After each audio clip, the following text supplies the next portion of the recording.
Mike Kruzik has led the UCF Golden Knights to their best mark at 7-1, and he will be sidelines for the next 3 years, signing the multi-year contract that was done this week. Now the focus. Can the UCF Golden Knights defeat the Auburn Tigers this afternoon? Hi, everyone. I'm Andrew Monaco, along with Charles Davis. Thanks for joining us for Nighttime here on Sunshine Network. Charles, we have ourselves one of those classic matchups. UCF's offense against Auburn's defense. And as you told me before, Andrew, something has to give. UCF is used to scoring a lot of points. 65% of their possessions, they score points. And the defense of Auburn, number 9 in the country, number 1 in the SEC. A big day for both sides. Leading the charge for the University of Central Florida, number 8, Daunte Culpepper.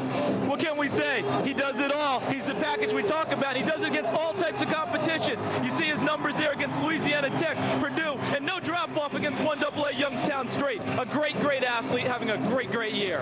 It has been a season of turmoil for the Auburn Tigers at 2-6, and on their second head coach. Gone is Terry Bowden, but in Bill Oliver.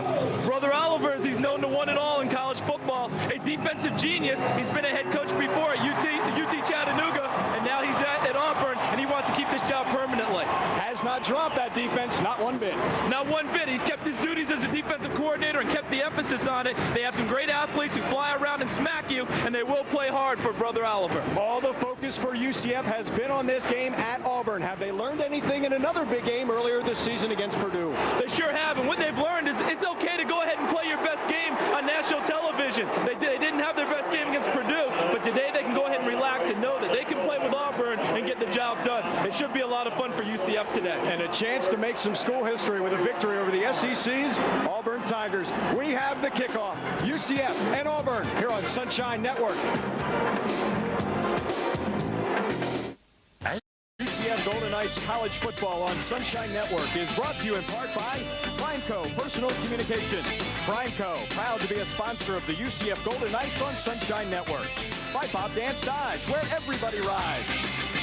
And by your local Subway, the way a sandwich should be.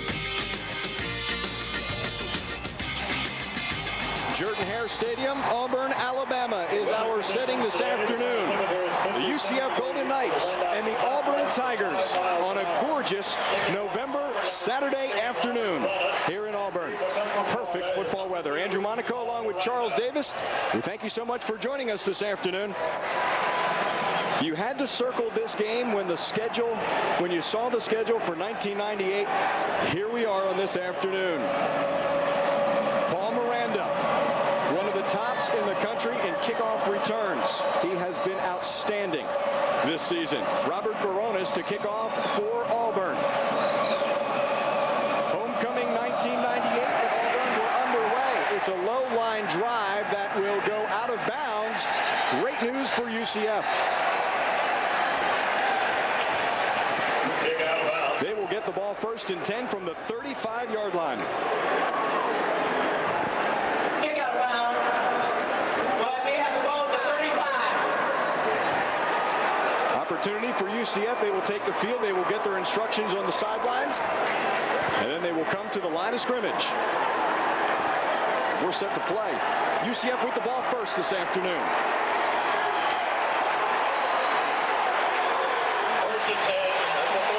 Daunte Culpepper under center. In his final season at the University of Central Florida, 4 wide receivers in from the start. Eddie Mack, the lone tailback. 1st and 10 from the 35. Inside handoff to Mack. Mack gets across the 38. May have picked up 3 yards. Number 23, Edward Mack at right end. Stop made by number 41, Tamarian Brown. Daunte Culpepper, there's the list for what he needs for single-season records. He needs 4 rushing touchdowns, 168 yards for passing yardage, 19 completions, 40 pass attempts, 4 touchdown passes, and 287 total yards. All those for single-season records. 3 of those records are his alone that he will be breaking from last year. And all within his reach on a 2nd and 7 from the 38-yard line. Still the 4 wides in for Daunte. Back to lone setback. Quick screen. Charles Lee. Can't avoid the pressure. He may have gotten back to the line of scrimmage. Number 7, Charles Lee. Stop made by number 27, Brian Winger. It'll bring up a 3rd down. Tonight's tonight's starting lineups are brought to you by Orlando Tri-County McDonald's. Cy Burley, 5th in the nation in average catches per game, 7th in yards per game. And the offensive line, Chris Lorenzi spotlight. He's got to make all the calls and checks against a stunning Auburn defensive front. Test for UCF early on a 3rd and make it 6.5. They have to get to the 45-yard line. 3 wide receivers to the near side. Pressure on Daunte over the middle. Complete to Kenny Clark. He's got the first down. 1st and 10 for UCF after the catch by Clark. Auburn defensively. Up front, their right end, Leonardo Carson, 2nd on the team in tackles. This guy's an all-SEC performer. He's a good player, and so is Brad Ware back in the secondary. Had 2 picks last week against Arkansas. 1st and 10 for UCF, converting once again on 3rd down. They're the best in the nation in 3rd down conversions. Daunte around the outside. He's grabbed from behind and wrestled down. Marcus Washington. And that was a design play there, Andrew, by UCF. What it was a fake inside handoff to Eddie Mack. It's a play that they show a lot out of the shotgun, an inside handoff. Daunte faked it, kept it, and went the other way. It's a quarterback counter run. It's what it is. When you talk about the running game, it's not just the tailbacks and fullbacks. Also include the quarterback when you're talking about UCF. Pickup of 3 for Daunte, nearly 4. Set up a 2nd, let's call it 7. 3 wides to the near side. Culpepper looking to his right. Complete to Lee. Lee near the 40-yard line before he is knocked out of bounds by Antoine Nolan. Looks like Daunte Culpepper has his rhythm early today, Andrew, being able to set up and throw the ball. The offensive line doing a good job protecting early in this ball game. Culpepper back in rhythm, 3 steps, makes the long throw out to the sideline. That pro throw that he can make. Not too many quarterbacks have that kind of gun to put it out there. To the 41-yard line goes Lee. 1st and 10, 2nd first down of this drive for the Golden Knights. Still 4 wide receivers. Inside handoff to Edward Mack. Mack gets to the 40 before he is ganged up. Leonardo Carson is there on the tackle. So after the gain by Eddie Mack, trying to establish that run. They're trying to establish a run, and if you're able to see, you can count. What Daunte's doing is come to the line of scrimmage and counting how many people are in the so-called box, the tackle-to-tackle box that Auburn has. If he counts 5 or less, look for a running play from UCF. It's not gaining a lot of yards now, but it's making Auburn think, and we'll cut down on their pressure and trying to rush the passer. Staying 4 wides as they've had the entire drive of the Golden Knights. Still Mack the lone setback to the right of Culpepper. 2nd and 9 as Mack picked up 1. Clark came in motion. Daunte with time. Over the middle, complete to Charles Lee. Lee with a first down inside the 30-yard line to the 28. As this season has gone on, Charles Lee has gotten better and better. He really has. He caught a lot of criticism after the Purdue game because of a tip ball that went in the air and was returned for a touchdown by Purdue. And many people saw his momentum breaker for UCF. But ever since then, he's really worked hard at catching the ball. Culpepper showing great presence in the pocket. Good blocking by the offensive front. And he delivered a strike to Lee across the middle. Charles, what was never lost was Daunte's confidence in Charles Lee. Daunte never lost confidence. In fact, he has so much confidence in all of his wide receivers. 1st and 10 for the Golden Knights. Handoff to Mack. Not a lot of room in there, but you know what, Eddie Mack? No running back this year has had a lot of success running against Auburn. No, they really haven't, because that Auburn defensive front has really played well for them. You talk about Leonardo Carson, then you're talking about the front there with Charles Dorsey, and Jeff Dunlap's in for Jimmy Brumbaugh, who's been hurt. He's an all-SEC performer, but they played really well up front this year. And you see Eddie Mack trying to find some space, just not a lot. And they have very active inside linebackers, too, with Pounds and with Collier and Haven Fields coming in as the 3rd guy. No gain, 2nd and 10. 3 wide receivers make it. 3 wide receivers to the near side, 2 up top, 5 receivers in for UCF. Mack lines up as one of those wide receivers. Daunte takes off up the middle and gets to the 20-yard line. Number 27, Brad Ware on the tackle. Right now, a lot of big people look at what Mike Kruzik's doing with this offense. He's like a jockey now, trying to take his horse to the front. He wants to lead today. They want to get up on top of Auburn. They go empty set, 5 people in the pattern. Daunte Culpepper with a quarterback draw. What that's going to do is make the Auburn secondary be aware of what's going on with Culpepper, maybe more so than the receivers. Maybe keep them at home more and give Culpepper's receivers a chance to find some more seams. Mike Kruzik's a great offensive play caller. Dangerous here for the Auburn defense. UCF 3rd and 1 and a lot of options for UCF. Daunte's going to change the play. Back into the shotgun. Pass is complete. First down. Mark Nonsant makes the reception, and the drive continues to the 12-yard line.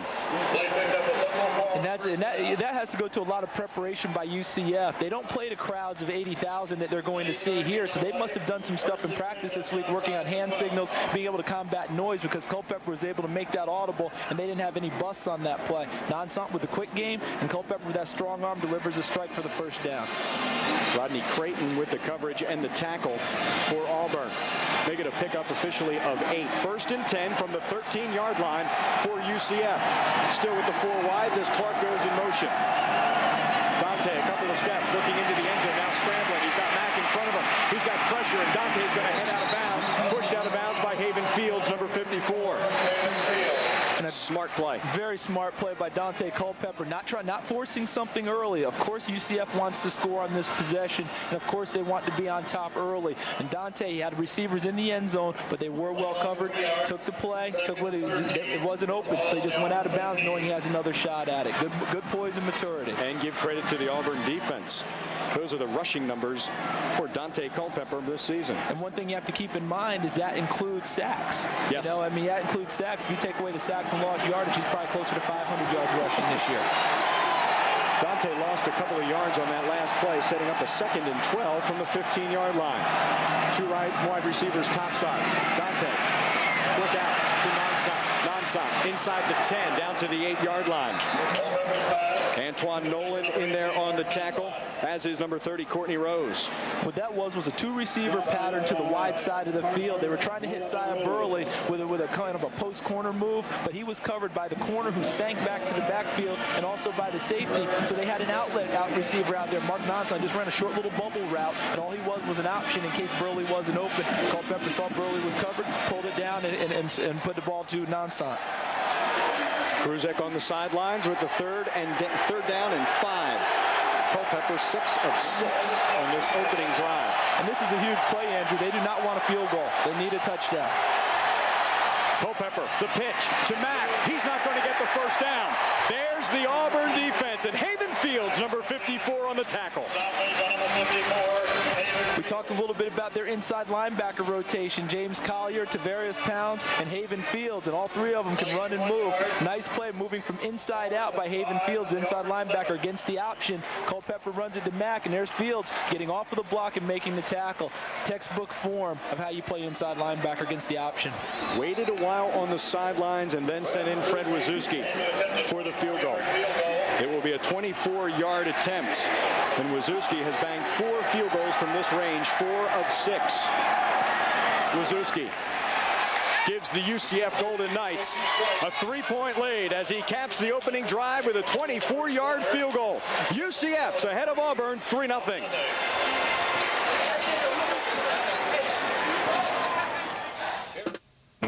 Fifth time this season that the UCF Golden Knights have capped a drive with points.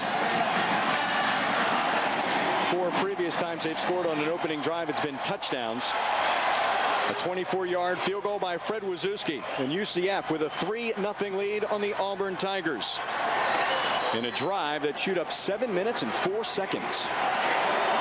Javier Borlegi will kick off for UCF. 15 Clifton Robinson, 17 Markeith Cooper deep. It was a 14-play, 58-yard drive, and again, 7:04 on that drive. Very impressive drive by UCF on that one. They wanted 7 points, but they weren't going to turn down 3 points in that situation. Good job. Borlegi's kick will head it towards Cooper at the 1. Marquise Cooper. Good special team coverage by UCF. Cooper just got across the 15 and nothing more. Excellent coverage by UCF on that kickoff. Tito Rodriguez getting down there, and number 46 Davis also getting a piece of that action. They got down really fast, and you see Marquise Cooper had a little bit of indecision. Should he let it bounce and go out of bounds, or should he catch it? And the ball kind of came to him and made up his mind for him. The good part about this coverage here that UCF demonstrated, now they've got making Auburn go the long way on offense, and their offense hasn't been very good this year. Gabe Gross is the quarterback for Auburn.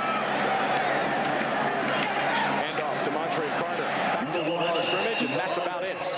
The 15-yard line.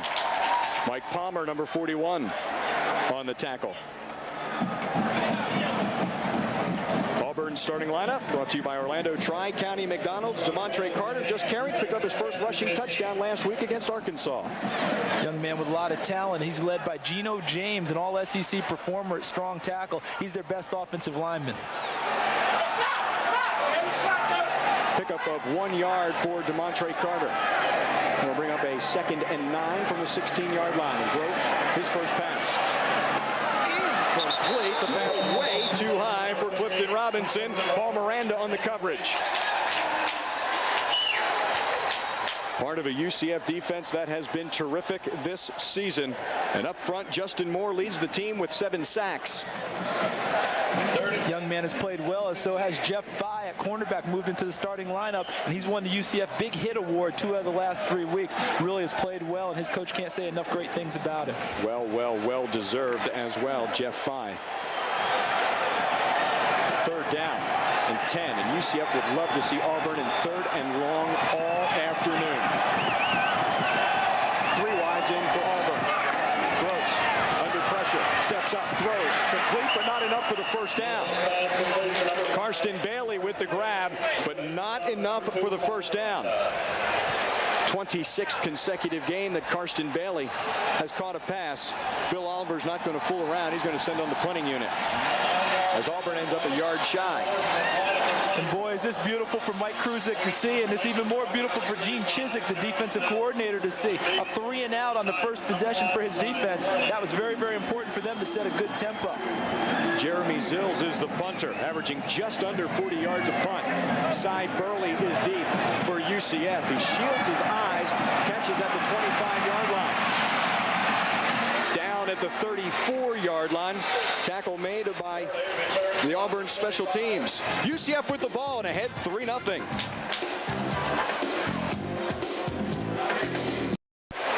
Jordan-Hare Stadium in Auburn, UCF's 2nd drive of the game. They capped their first drive with a 24-yard field goal by Fred Wazewski. And UCF gets the ball again.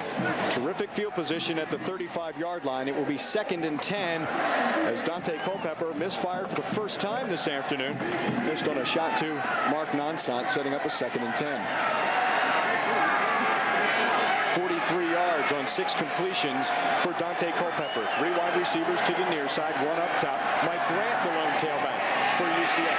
Daunte steps up. He's got some room. He touched the ball, gets across the 40, and is taken down. He'll get close to that first down. Number 51, James Carter. You know, Daunte Culpepper in the shotgun now. What he's seeing is a 3-man front from Auburn, but Auburn's blitzing their linebackers, and when they came, he saw a gap, pointed out to his blockers where to block, so he had a place to run. Then he was tackled for a nice game, though. It's going to be 3rd and short. 3rd and make it 2. Tight end Ben Goldberg into the game. 2 wide receivers come to the near side. Nonsant and Burley. A couple of tight ends are in there. Sessions is the fullback. He's also behind as UCF is in the eye. Looking to throw on the right side. Daunte pass is complete. And a first down for UCF. Mark Nonsant with the reception. Against this strong Auburn front, Andrew, anything that's 3rd and short, what we call 3rd and short, you know, anything that's 2 or 3 yards is probably a pass situation for UCF. Just a quick sprint pass, about 3-step drop, and then with that strong arm, Nonsant running a quick hitch route, able to throw it to the sideline. You know, for a lot of quarterbacks, that's a tough throw. For Culpepper, it's a great throw. He's able to step into it and fire it. Piece of cake for him. He makes that throw look so easy. He really makes throwing look effortless. Nonsant with the first down catch. Drive continues from the 47-yard line, a 1st and 10. 4 wides, quick hit over to Burley. Burley across midfield into Auburn territory at the 46-yard line. The initial hit by Haven Fields, number 54, and Rob Pate also on the tackle, number 31. To continue something I started before, what Auburn's doing is they're showing 3, maybe a 4-man front. It looks like there's a lot of space and some gaps to run things, but they're taking their inside linebackers and shooting them on almost every play. Auburn looks very basic in their setup, but on each play what they're trying to do is fire out into the gaps. Brother Oliver, you know, he got a lot of twists and a lot of turns. What you see at pre-snap is not what you get after the ball is snapped. That's what Daunte has to be aware of. Pickup of 7 by Burley, setting up a 2nd and 3. Inside handoff to Mike Grant. Can he get outside? He can. Picks up a couple of yards. The initial hits. Charles Dorsey, the nose tackle, in on that tackle. Mike Grant, the senior out of Jacksonville. And Charles Dorsey, also a senior, 43 tackles.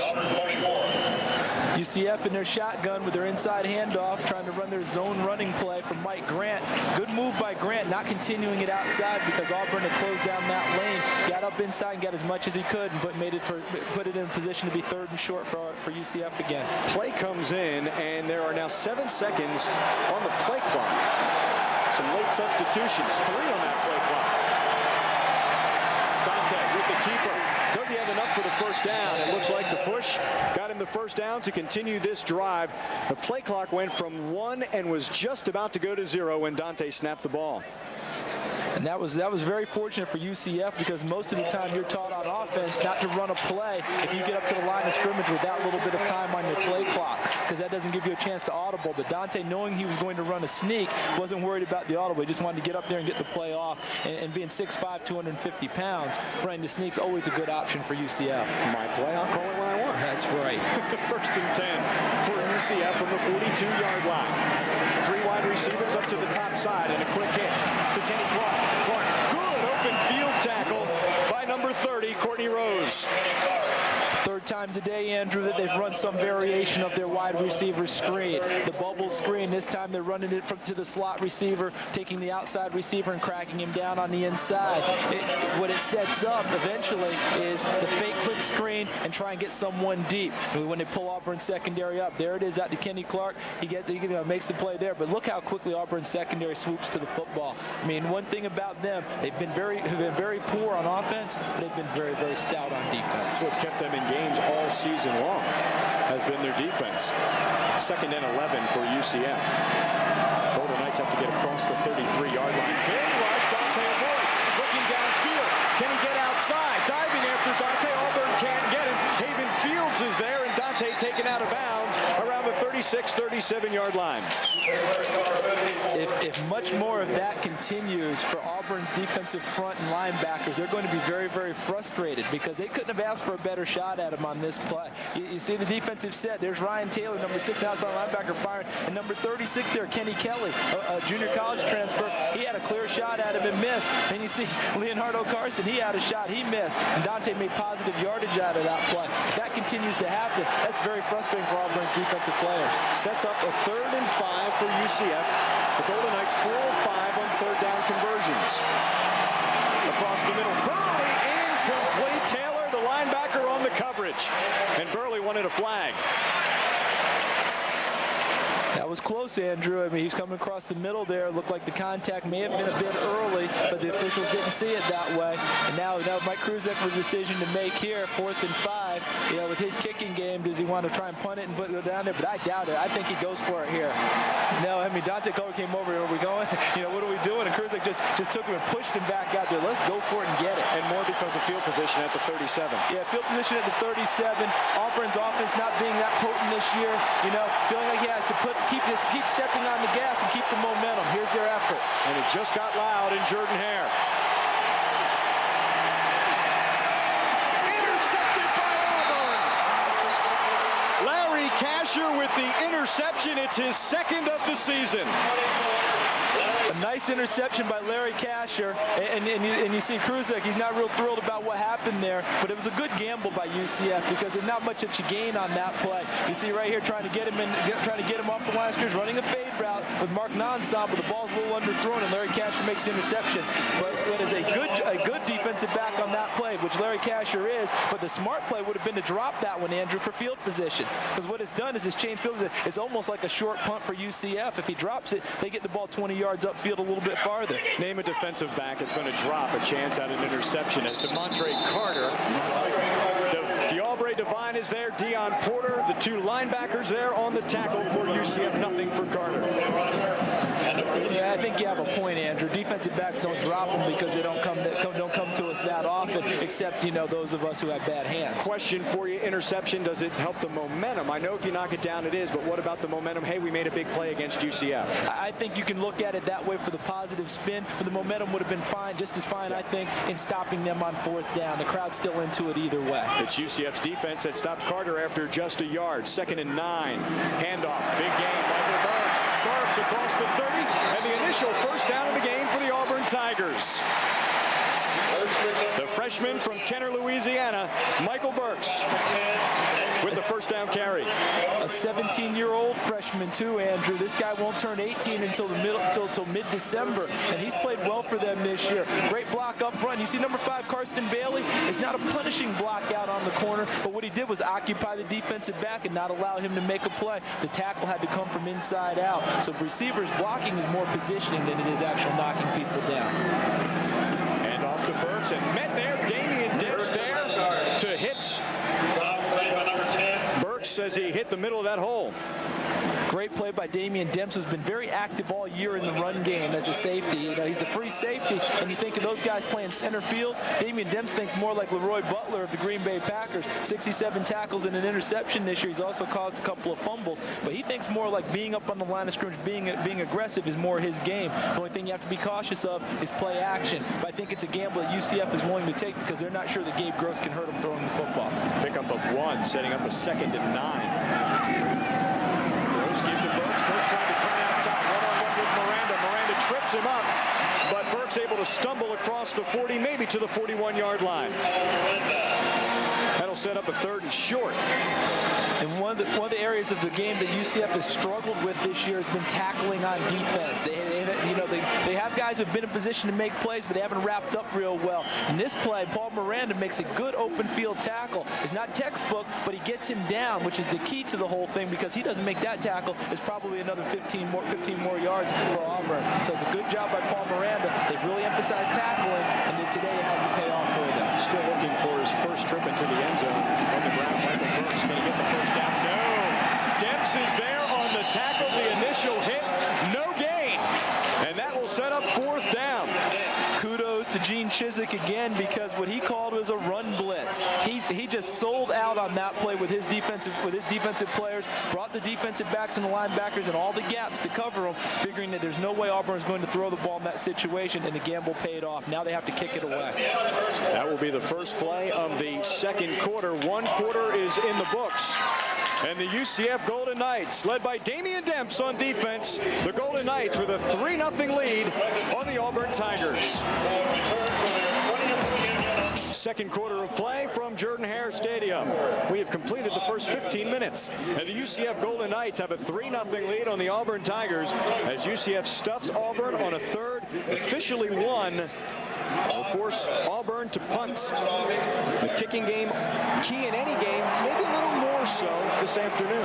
And maybe more so because you've got teams here who are really playing for something big.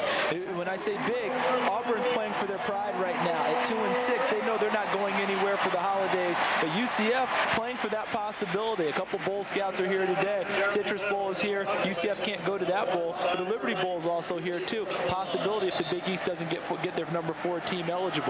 So, playing for a lot of different things. But kicking game becomes important here because now they're in a position to, field position-wise, you look for fakes, you look for big plays, because Auburn's offense has struggled so much, they have to force something to happen. Not saying it will here, but, it sets it up for the ball game.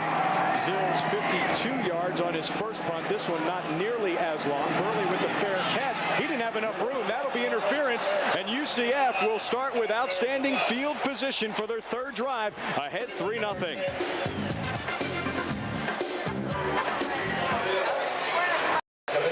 Mike Kruzik talking with Daunte Culpepper on the sidelines as UCF comes out for its third drive of the game, leading 3-0 here in the second quarter. First half stats. I said first half, I meant first quarter. First quarter went so fast, thought it was the half. First quarter stats brought to you by Bob Dance. What I see there, Andrew, leaps out at me is rushing yards for UCF, trying to establish the run game, 33. A bunch of that coming with Daunte Culpepper breaking out of the pocket and running quarterback draws. And then the passing yardage, that's to be expected, 53-9. The turnover, UCF does not want to be involved in a turnover battle today. Hopefully that'll be their last one for them. And really not a turnover that hurt them. It was on a fourth down, didn't convert, gave Auburn the ball, but not one of those critical turnovers in their own territory that shortens the field for Auburn. Daunte Culpepper, 9 of 12 in that first quarter. UCF leading 3-0. First and 10, called to 35 at the yard line. Culpepper fakes the handoff, looking downfield. Pressure, he goes down. Leonardo Carson. It is Carson's 6.5 sacks this season. That young man's been playing at a real high level in recent weeks. Had 12 tackles and a sack last week against Arkansas. Now he gets the pressure on Daunte Culpepper, who's not able to get away. That's one guy who comes to play every week, Leonardo Carson. 6.5 sacks, 7 tackles for losses, and you see he's second on the team with those tackles. Loss of 5, second and 15. So the 5 that UCF got on the interference on the punt is given back. Second and 15, still pressure. Culpepper goes to the outside. He goes down at the 20. Marcus Washington is there. Who'll get credit for that sack. Will Washington, it's his 4th. And he needs to go back and hug his secondary for that sack, because it wasn't one where they got intense pressure on Daunte Culpepper. He just had nowhere to go with the football. Daunte, they blitzed up in the middle there. You see number 54, Haven Fields, coming, picked up excellent job by the running back, Edward Mack. Then Daunte tried to come out there, but he had nowhere to go with the football. That's where Washington was able to get in there and get the sack. Good coverage back there. Again, zone coverage by them, but they lock up on receivers if they come into their zones. It's almost like a basketball, a matchup zone type of principle. UCF has to get to the 45-yard line on 3rd and 24. Daunte across the middle. Complete. Nice catch across the middle. Incomplete by Nonson. He had juggled. I thought maybe when he hit the ground he still had the ball, but he didn't. James Collier was there on the coverage, and Auburn's defense really stepped up.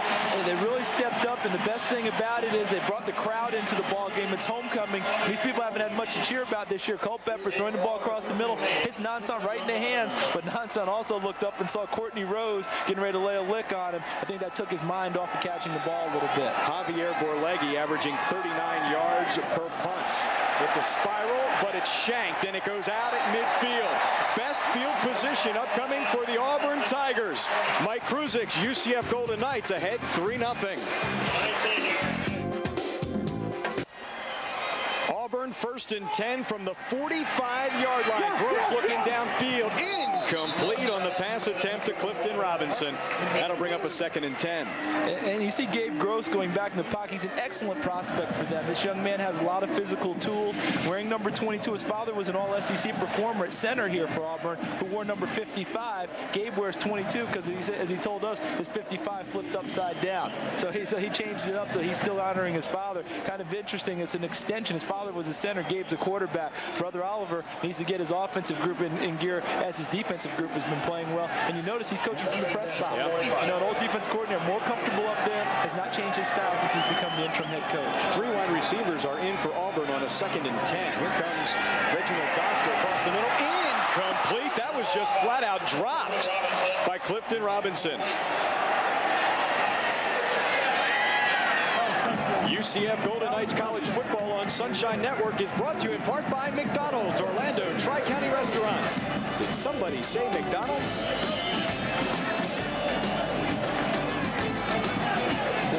Robinson, Andrew, that does not help a young quarterback. You know, he made the nice throw, wanted to get it to a wide receiver who has done the most damage for them this year, which is Clifton Robinson. Just get the ball in his hands and let him run and make a play. And Robinson had that chance and dropped it. That puts him in 3rd and long. What could have been 3rd and short, or maybe even a first down play, is 3rd and long. 3rd and 10. 3 wide receivers in for Auburn. In the shotgun. Deep drop for Groves. Intercepted by Damian Demps. Demps with the return. He's at midfield. He cuts outside. Did he fumble the football? It's on the ground at the 36-yard line. UCF football. Demps with the interception, and the Golden Knights will get it at the 36. Demps' 2nd interception. And after the fumble, UCF will have it 1st and 10 on the 36. Damian Demps showing the other aspect of his game. We showed his tackling ability earlier and talked about how he plays up closer to the line of scrimmage, drops back into coverage, read the quarterback the whole way, and then you see Clifton Robinson making a nice play, stripping it out. But Jeff Bye, Johnny on the spot, picks it up and carries it and gets even more yardage. This is a common mistake for a freshman quarterback. He's locked on to one receiver the whole way, Andrew. I mean, everyone in the stadium saw it coming, and Demps made the play. Inside handoff to Grant, and Grant picks up 9, close to a 1st down. Number 31, Rob Pate with the tackle for Auburn. We're always talking about key situations, critical moments that happen in a ball game. This is one for UCF. They need points on this drive, Andrew. I talked about Mike Kruzek being the jockey. He's the best horse, wants to lead from the front. He does not want 3 points on this drive. They're in great field position. He wants 7 because he knows if he can get up on top of Auburn, as bad as Auburn has been on offense this year, this is their chance to capitalize. Lead from the front. That's been their mantra for the week, and this is what he wants to do out here today. They want 7, not 3. I love this situation at 2nd and 1. There are so many options. 4 wide receivers in. Daunte. He'll run. He's got the 1st down. Flags fly in the secondary. Daunte got to the 16-yard line, but flags were flying just as that ball was snapped. Our referee this afternoon is Harold Mitchell.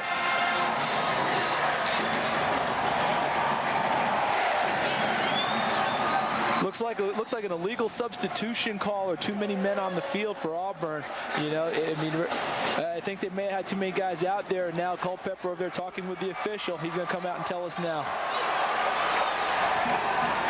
Illegal participation on the defense. 12 men on the field. Half the distance to the goal line. 1st down. Won't make Brother Oliver very happy because substitution patterns are handled down on the field, and that didn't happen. Good blocking on the front. Daunte Culpepper saw a gap and just exploded into it. He ran it just like a running back, not a quarterback. Auburn a little disheveled. They'll call time. Down 3-0 to a driving UCF Golden Knight team. I don't care if you're on the sidelines or in the booth. Bill Oliver does not like what he's watching. No, he's a little exercised up there right now. And the legal participation down the bench, he relies on his assistants. He calls what he wants, the personnel he wants in the game. He relies on his assistants to get them in the game, get the right people. Doesn't want those kind of penalties. But right now, it's 1st and 10 for UCF on about the 14-yard line. I'm guessing he loads up and comes after Culpepper here. He knows how important this situation is, too, because he knows his offense doesn't move the ball very well. He doesn't want to be down 10 points. So I figure he's going to have to come after him here and try and make a big play happen, which the Auburn defense has done time and again this year. 3-0. The UCF Golden Knights lead the Auburn Tigers. 11:55 in the 2nd quarter. UCF 1st and 10 from the 14-yard line. Jordan-Hare Stadium in Auburn. UCF trying to post the biggest win in school history. Daunte Culpepper would love to cap his career on a winning note. Watch the pressure coming from the inside. I'm guessing they come with their inside linebackers on this play. Here they come. Daunte. Complete. Burley inside the 10.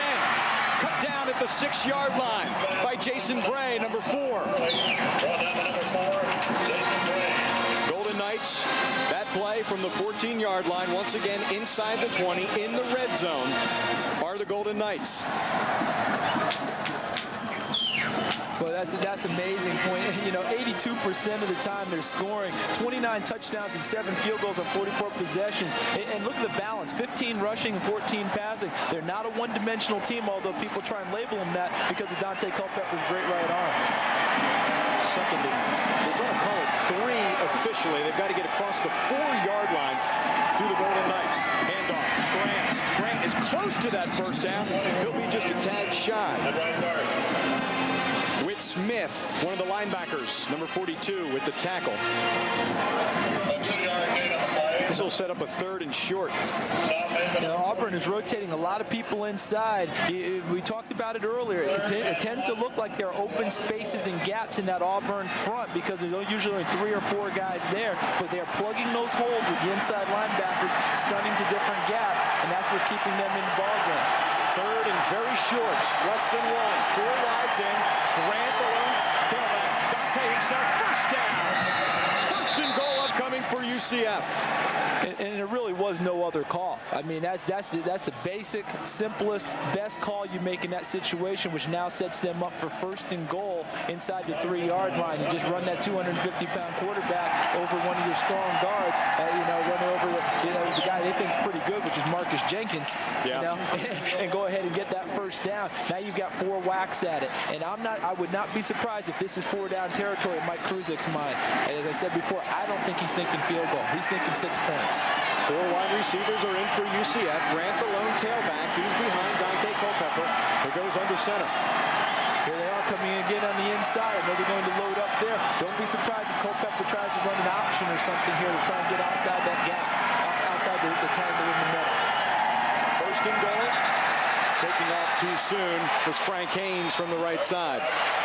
I hate doing that. Talking about linemen when they make mistakes, I will make it up to him. Yeah, we'll make it up to him. He's a good player, and he'll do something good for him later. And what UCF is going to argue is that Auburn pulled into the neutral zone, which pulled those guys off. Didn't work. They gave it a try, but it didn't work. Looked like Daunte may have changed at the line of scrimmage. I think he was changing the play there, and that was a long time for his guys to be there. It's almost like a sprinter in the blocks. You ever notice how long they take? If they take too long, someone's going to jump before they shoot the gun off. It's almost what it appeared there that they were in there so long, those guys need to get out there and fire off and hit someone. Now that the ball's moved back to the 8, does it change Auburn's philosophy? I don't think it changes it very much at all. They're still thinking the UCF's in 4-down territory. They still have to load up and come after them. First and goal, but the ball now at the 8-yard line for UCF. Still with the 4 wide, still with the lone back, Grant. Daunte keep himself across the 5. Will pick up 3. They'll bring up second and goal from inside the 5-yard line. James Collier, number 51, the linebacker, with the tackle. We talked about them having the possibility of running that option play. Usually with the option, the quarterback tends to come a little bit wider, but Daunte saw a gap early and just went for it. As big as he is, he knows that he can make some headway in there. Collier tops on this team in tackles. He now has 60 on the season. Second and goal from the 5. Burley and Nonsot go up top. Kenny Clark comes to the near side. Goldberg is the tight end. Daunte, play stops. No time on the play clock.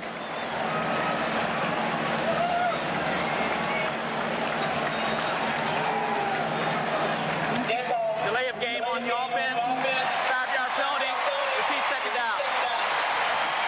Second penalty for UCF. What was a first and goal from the 3 now becomes a second and goal from the 10. And they've taken a little bit of momentum away from themselves. They had it going all their way after the interception and a couple of positive plays early there, but now it's almost like they're stuck in place. You take 2 steps forward, you take 2 steps back, and they keep ending up back in the same spot. We're actually back a little bit farther. Now Dante's going to take a timeout and talk about it. It was Auburn that was a little unraveled at the start of this drive. Now UCF's looking to keep its composure as Daunte will go to the sidelines to talk to Mike Kruzik. UCF leads 3-0. Second and goal from the 10 when we return.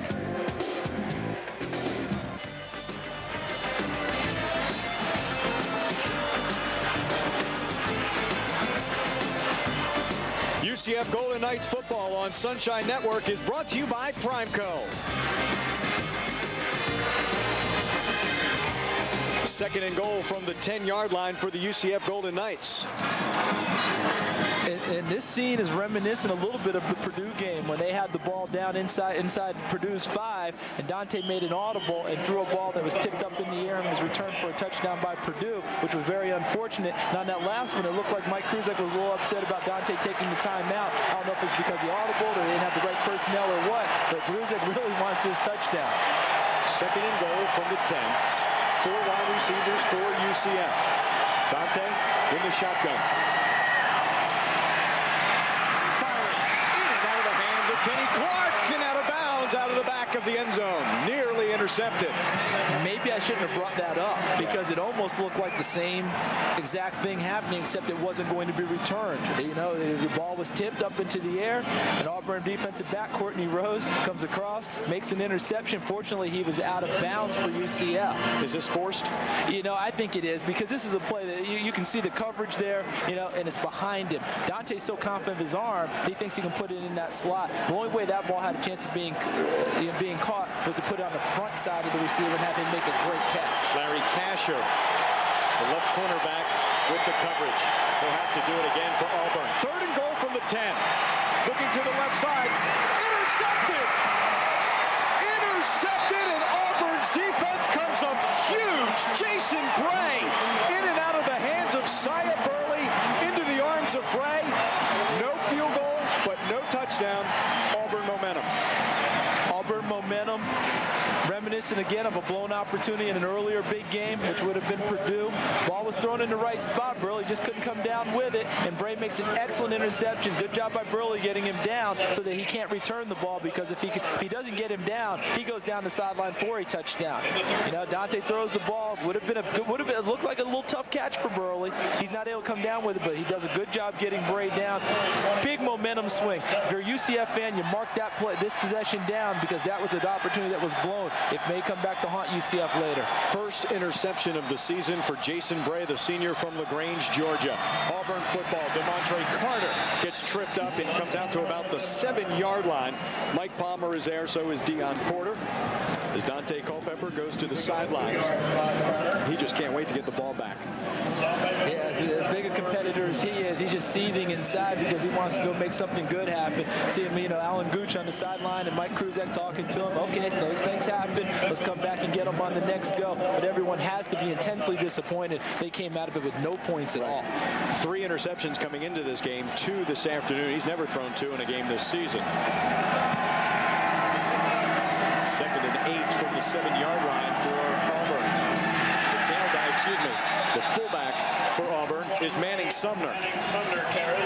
Marv Richardson, number 87, with the tackle. Fred Harley is there as well for UCF. That'll set up a 3rd and long. And this is a big 3rd down for the UCF defense. They haven't had to play a whole heck of a lot because UCF's offense has controlled the ball. But when they've been out there today, they've played very, very well. And this is a job now for UCF's defense to keep field position on UCF's side. They need to keep Auburn pinned here, make them kick the ball on 4th down after this 3rd down possession here. So, you know, everyone has their job and their responsibilities. UCF's defense job, keep the ball coming to Daunte Culpepper. Eventually, good things should happen. Gabe Gross will call timeout, or would have gotten a delay of game penalty that would have sent them half the distance to the goal line. That's Auburn's second timeout. It's the second timeouts of this first half. As Gross goes over to the sidelines, Auburn was showing 3 wide receivers and the tight end, Reed Tankersley. But by time the shuffle, Tankersley came on the field very late. Yeah, again, I think it's personnel and who should be in the ball game and all that. You know, Jimbo Fisher is now, you know, the de facto offensive coordinator. He's the quarterback's coach, but he's now the offensive coordinator with Rodney Allison getting fired last week also. So there's been a lot of upheaval here at Auburn, and it does trickle down to the players because now coaches have different responsibilities. Maybe they have some coaches who are in charge of some things they haven't been in charge of before, and now they're scrambling to catch up too. And it's just so tough. I mean, what we're seeing right now is just how bad Auburn has been on offense. You know, they got a momentum turn. You know, things happen, and they run 2 plays inside the guards because they have to run safe plays. They can't really run anything that they take a chance on. And you saw Auburn earlier this season on a game. We're looking at last week's game against Arkansas. Keep things very simple, don't they? They keep things very simple. And I saw them earlier against Ole Miss, the 2nd game of the year, and they were very simple and basic then. But let me tell you, Andrew, compared to now, now, it looked like they were running the run and shoot against Ole Miss compared to what they're doing right now. So times have changed. 3rd and 8. Time for the UCF defense to step up. 3 wides in for Auburn. Gross, quick step over the middle. Nearly intercepted by Doster as he tried to hit Eric Lowe. Gabe Gross. Doster almost had his 2nd interception of the year. And I am so surprised by that call by Auburn. You know, they run these 2 belly plays, and then they come out and let Gabe Gross throw a slant pattern, which in this situation is a very difficult throw for the quarterback. Why? Because UCF's offense is playing tight coverage on them. They're not backed off. They're going to be in real tight. So you throw a pass like that, balls get tipped, balls go in the air, balls get intercepted. I was surprised that Auburn would even take that chance. Zills from his own end zone. Punts to Burley at midfield. He's going to get some positive yardage. Burley, lots of yards to the 25 before he's taken down by the punter at the 24-yard line. A 43-yard punt and a 26-yard return for Sia Burley. You know what's interesting now, Andrew, is that I thought that in the Purdue game after the interception and the return that UCF sagged a little bit. That hasn't happened here today. You know, they've had a couple of interceptions. There's Burley, another momentum changer, but even more importantly, a field position changer. You know, UCF was going to have good field position out around midfield if he called for a fair catch. Now they've got the ball down inside of Auburn's 25-yard line. These guys have really stuck with it. We've talked about Auburn's defense, but it's UCF's defense that came up very big on that last play. In fact, this entire first half. Quick hit to Nonsant on the near side. Mark Nonsant follows some blockers, gets out of bounds at the 18-yard line. Antoine Nolan and Rob Pate there to knock him out of bounds. You know what I liked about that call, Andrew, is the fact that they used a nice safe pass to get Daunte back into rhythm a little bit. You know, just a little quick hitch to his receiver, give him something he can complete. Burley goes out to block. Nonsant comes back on the quick hitch, makes the catch. You see offensive line number 72, Gillis, getting out there, throwing a block also. But what was good about it is it gives Daunte a chance to pick up a little more confidence again. We think of him as Superman, right? You know, and we think that nothing ever happens to the guy. He's a young kid too. 2 interceptions to him early today. Do something to pick him back up. Mike Kruzak, he's so adept at the things that he's doing, so in tune with his team. Make sure Daunte feels good about things too. Auburn had to use its last time out in this first half. They did not get the right personnel on the field, and instead of trying to get those people there in time, they just called timeout. But they are having trouble substituting on offense and defense. You know, with everything that has happened here at Auburn, with the coaching changes, and the fact that they haven't won some ball games, they gave a max effort last week. We watched the film on them yesterday against Arkansas, and they gave it everything they had and still came up short at home. You know, it's also homecoming, so there's some more emotion playing into it for some of these seniors who are used to being very, very successful. Yeah. You know, it wasn't that long ago. Matter of fact, it was last December. They were in the SEC title game against Tennessee. A 10-win season last year. 10-win season. They were 10-3 and won the Peach Bowl against Clemson. So this is a group of kids that's not used to this situation at all, and it's also a group of coaches that's not used to this situation at all. A lot of upheaval, a little bit of turmoil, a lot of change. As we mentioned, a lot of guys doing things they're not used to doing. That and injuries, and there's new personnel. It's not like it's the same guys going through with new coaches. It's some different personnel as well. Total yards dominant in Central Florida's favor. 2nd and 4. UCF has to get to the 14-yard line. 3 wide receivers top side. Taylor on a blitz. Handoff. No gain. Leonardo Carson with the tackle. Calling his name a bunch already, Andrew. This guy is a man. I'm telling you, he is a man, and he is playing so hard. You know, coming up, UCF thought that they caught him in the blitz, and I'll tell you what, if Carson doesn't make this tackle, they really did. He had a chance to pop it and get some positive yardage. Didn't happen for them because of Carson's play. There's the right end, the junior out of Mobile, Alabama. Got a 21-yard touchdown on an interception. See the secondary. 3rd and 5 for UCF. Again, having to get to the 14-yard line. Here come the Auburn Tigers. Complete to Clark, short of the first down. Pate with the tackle. 4th down. It's going to be short. Mike Kruzak has shown every inclination towards going for it so far today. I wouldn't be surprised if they go ahead and go for it again. Doesn't have a lot of confidence in his kicking game right now anyway. And again, he wants the 7. He wants the 6 points, 7 with an extra point. He really doesn't want to play for field goals unless he absolutely has to. He replaces Charles Lee, wide receiver, with tight end Ben Goldberg. 4th and 2. UCF had a 4th down in the first quarter. They threw. The pass was intercepted by Larry Kasher. 3 wide receivers top side. Handoff. First down, UCF. Edward Mack. And UCF runs for the first down, keeping this drive alive. Rob Pate, number 31, with the tackle. Have to give them credit. They could put a lot of confidence in their offensive line on that 4th down, because he sure fooled me. I'm up here signaling to you, Andrew, that they got to throw the ball on these 4th and 2 situations, because I figured that's their best chance of making the first down. Great job. Mike Kruzek putting confidence in the line and in Edward Mack, and it's paid off. 1st and 10 from the 11-yard line. Again, another give to Mack, and he slips under a tackler inside the 10 to the 8-yard line. Good job by UCF's offensive line. Marcus Jenkins, number 71. Ryan Gillis, number 72. The 2 guards, James Callier, is down at the 10-yard line. He will be attended to. We're the redshirt freshman out of Killian High School in Miami. 15 tackles last week against the Arkansas Razorbacks is what Callier had. Daunte comes to the sidelines ahead 3-0. And with the ball inside the 10-yard line,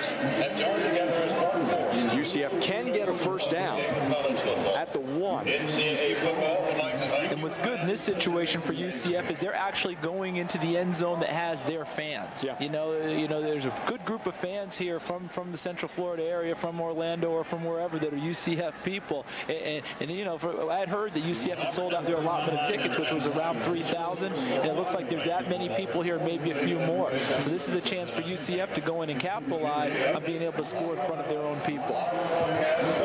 Those are the fans that have come from Central Florida, the Orlando area.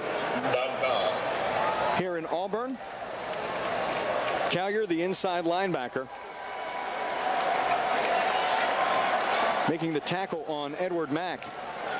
Looks like his head whiplashed a lot in there, and then he looks like he got kind of, legs may have gotten caught underneath that pile. There were a whole lot of bodies there as he went to make that tackle. You know, we shouldn't make any type of a call here. We just hope that he's not badly hurt.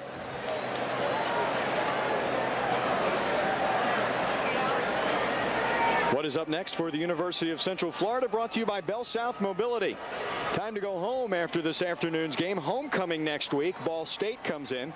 Another Mac attack. And then New Mexico is in. 2 years ago, UCF went to New Mexico and lost 14-7. And now the return by the Lobos to Central Florida. The return game, this time in Orlando. And that's going to be kind of a bittersweet game. It will be Daunte's last home game.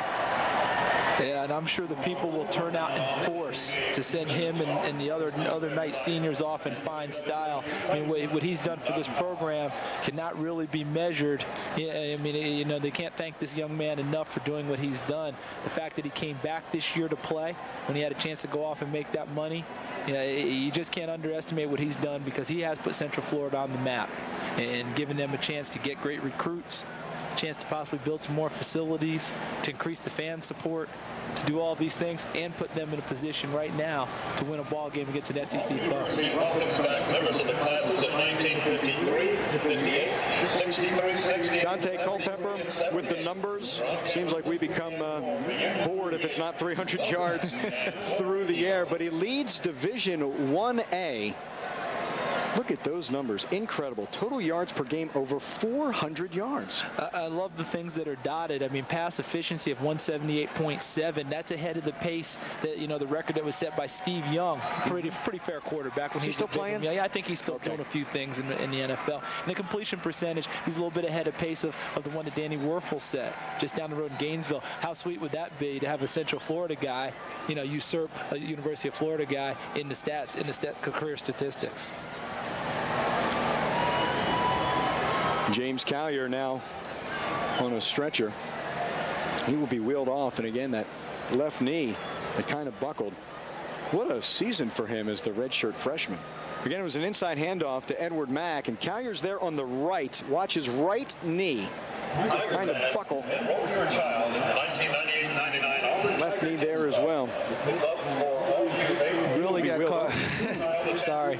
Really got caught in an awkward position there, and this type of thing you really don't want to see happen, obviously. And we hope this young man is not seriously hurt, and they'll be able to get him back real soon. But if not, he's going to be going through a lot of rehab, and they have a great sports med team here at Auburn. And, you know, with the heart that he has, we know that he'll battle his way back, and we'll probably see him next year. Again from Killian.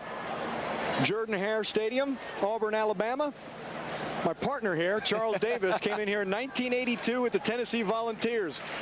Good memories, Charles? No, I tell you what, you had to bring that up. That's what I get for telling you the story. We came in here in 1982, and, you know, I told you before the game, that's the most physical beating we ever took at the University of Tennessee. The score was only 24-14, but it felt like it was 44-14. This place got loud that day, and I was redshirting, and after the first series, I saw our tight end almost get knocked out by one of their safeties, and I told my roommate, I said, I'm not playing today. I don't care what's going on. I'm 17 years old. I'm going to make sure I go home and see my mama for Christmas. So there was no way that I was going into that ball game at 17. Fortunately, I got over it later and got a chance to play. This place can be intimidating. 2nd and 7 for UCF. Alongside Charles Davis, I'm Andrew Monaco. UCF is driving with a 3-0 lead. Culpepper looking right side. Deflected, incomplete in the end zone. Whit Smith, the linebacker on the coverage, may have deflected that pass. Rob Pate there as well. Seeing a lot of tip balls in this ball game, Andrew. You know, we're seeing a lot of balls, and you know, a lot of these times on 3-step drops, they teach linemen to block low and chop people down, but they're taking them up high. And what's happening is these guys are still having a chance to get their hands on the ball. And they teach you as a guy rushing, if you can't get to them, stop and get your hands up and make them try and throw over you. Auburn's doing a good job of that. UCF is 5 of 10 on 3rd downs this afternoon. They face a 3rd and 7.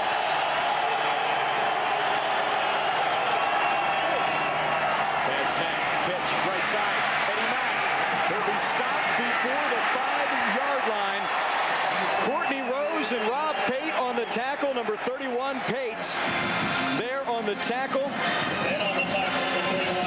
Great series again for Auburn's defense. A lot of people are probably wondering why UCF seems to go up and down the field, but then you get down inside the 20 and the 10-yard line, things bog down a little. It's because the field becomes constricted. You know, you don't have the option of your wide receivers blowing past the receiver. They have an extra defender, which is the out-of-bounds marker in the end zone, the back line. They know they can only go so far. That means they can tighten coverage. It makes things a lot more difficult to run your offense.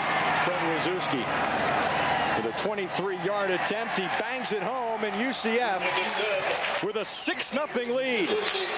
2 Fred Razorbacks field goals. UCF is ahead 6-0. Happy that they're ahead 6-0. You know, regretting that it's not a bigger margin, but that's okay for them because at least they came out of it this time with some points. You know, and the best part is they're showing Auburn that this isn't the Central Florida that you're used to seeing. You know, this is a good football team that's going to be there for all 60 minutes. Kruzik on the sidelines with Daunte Culpepper and Shia Burley. Auburn got to do something offensively. Still down just 6-0. This is a team that feels like, whoo, these bullets have been dodged. Hey, they've been dodging them. I mean, I tell you, if this is the wild, wild west, they should be thanking their lucky stars that they're doing that little tap dancing in the saloon while they're getting fired at, because good things have happened for them. Only giving up 6 points, as you mentioned, that means you're just a long run or, you know, a good completed pass away from being back, or a special teams play from being right back tied or ahead in the ball game. Javier Borleghi to kick off. Markeith Cooper, one of the return men for Auburn. Clifton Robinson, the other kickoff returner for Auburn. Borleghi, he set the kickoff. UCF ahead 6-0. Merritt Island kicks to Cooper at the 3. Try to near sidelines, come back to the middle of the field. He's got a little bit of room, gets to the 24-yard line. The flag flies from the field judge along the near side. Stop made by number 32, Albert Snyder. Albert Snyder on the tackle for UCF. A 21-yard return. Illegal use of the hands on Auburn. That will drive Auburn closer to its goal line. Back on the receiving team, 10-yard penalty from the spot of the foul. First down. and maybe not necessary, that block. Yeah, I think the guy was probably past him. They teach you all the time, if you can see his numbers or if you can read his name, you don't throw that block, because that means, you know, he's past you. Yeah. You let it go. If he makes a tackle, he makes a tackle. At least we're not penalized 15 yards on the play. So this is good for UCF because, again, field position kicks in for them. Now they get the chance to play defense and make them go the long way. 6-0 UCF. Auburn with the ball, 1st and 10 from their own 11-yard line. Just about 3.5 minutes remaining until the half. Toss, Michael Burks. Burks picks up 1, maybe 2 yards. Mike Palmer there. He's the one who's going to get up. He had the initial hit and took Burks off his feet. Tony Rosser with the tackle for UCF. And Rosser will head to the sidelines. Big Tony Rosser, number 92, makes a nice play from inside out coming down the line of scrimmage. That's his 7th tackle of the year. I swear, Andrew, the whole ground moves when that big fella gets rumbling, you know? when that guy comes down the line of scrimmage and he's making a play, I tell you, everything just shakes. He's got amazing quickness. He really does. Tony Rosser. Move at that size. 2nd and 8 after a pickup of 2. Take the inside handoff. Gross nearly sacked. Out of trouble. Gross gets back to the line of scrimmage. Deion Porter with the tackle. But the pressure from inside Josh McKibben, he wanted his first sack of the season. And he should have had it. You know, I had a great conversation with Gene Chizik Thursday night, and what he told me was, Charles, we've had a chance to make plays, and we've really emphasized when you're in position to make a play, you have to make it. And there was one right there, Josh McKibben. Deion Porter makes a good open field tackle. Good job by him, but it should have been a sack. It should have been, you know, deeper into Auburn's territory where they probably would have gone into their turtle formation, ran a quick dive play, and tried to punt out of trouble. Here they still have a chance to try and go and get a first down. And the clock is running. So if UCF does get the ball, it's going to be with less time on the clock. 3 wide receivers. Gross will sprint to the left side. Looking downfield. Complete! Clifton Robinson makes his first catch in front of Jeff Fye. That's a time to come up with the reception. 14-yard. Clifton Robinson dropped one earlier, but on this play comes in motion, and they were able to run against Jeff Fye, runs an out pattern against him, get a little push off there, which is that's normal by play between the receiver and the defensive back, and this time he makes a great catch. But they just made our point, Andrew. If McKibben gets the sack, UCF is probably taking over, on a punt. Fake the handoff, goes back to pass, a little bit of pressure. He's going to tuck under and run and get to the 35-yard line. Raheem Ponteflat with the tackle, and DeAubrey Devine, the inside linebacker, the middle linebacker with the tackle. Not before Gross picks up 6. Now there's 1:20 remaining, and the clock still runs. Auburn with the ball. Maybe as important for Auburn, they don't give UCF the football back in this first half. Auburn will get the ball to start the second half. Michael Burks caught behind the line of scrimmage, not taken down, gets back to the line of scrimmage. Number 41, Mike Palmer, not going to miss too many tackles. Damian Demps makes the tackle, pushes Burks out of bounds, stopping the clock at 1:05. That guy's not going to miss many. No, he's really not. He's an excellent football player, and he's one of those guys that you look at and you say he's not big enough, he's not this, he's not that, but he keeps making plays. You know, he keeps making plays. You just mentioned it. He will not miss many tackles. He will make up most plays when they come to him. And in this play here, because they did get the clock stopped because he got out of bounds, UCF is able to stop him here. Look for UCF to take a timeout so they get a chance to get the ball back before the end of the half. It is 3rd and 3 from the 36. Auburn has to get to the 39. Gross from the shotgun. Incomplete. Karsten Bailey off the leg. How many more mistakes can the Auburn Tigers make? Unfortunately, probably a few more, because with the way that they're going, that sums up the season. I mean, that sums it up right there, because things just haven't happened for them very, very well. And with each mistake, they sag a little bit farther. The ball wasn't the best ball ever thrown, but it was also a ball that you have to make that play because you know your team's in trouble. Karsten Bailey's a great football player, and as you just mentioned, he's a senior. You have to come up with that football. This gives UCF another chance. There will be less than a minute. Burley, fair catch at the 28-yard line. UCF will have 54 seconds in this first half. And they still have a couple of timeouts remaining. Auburn, not a single one. So their substitutions are going to have to be crisp and on time. Talking about Auburn defensively, UCF still with 2 timeouts in 54 seconds. And they won't get a chance to make very many substitutions either if UCF is going with their their no-huddle offense that's not taking a lot of time between plays, because they won't be able to with only 54 seconds. So whatever Auburn has out here, unless there's a stoppage in play, they probably won't be able to substitute. Right. So they're probably going to go with a nickel package and just go without counting 1, 2, 3, 4, 5, 6. They're going with their dime package. 6 defensive backs, only 3 guys up front to rush, and then the 2 inside linebackers. 4 wide receivers. Mike Grant is the lone tailback. Carson gets to Daunte Culpepper. Leonardo Carson came around the right side and sacks Daunte Culpepper. 7.5 sacks this season. He's really playing at a high level in this first half, isn't he, Andrew? He sure is. Big fella coming in off of the corner, just won't be blocked. He just beat him on the corner on the short side, Frank Haynes, and got to the quarterback. And, 26 seconds now. UCF doesn't seem to be in a super hurry. No. To go here. After that sack, that might have taken Mike Kruzek out of the mindset of trying to get anything done.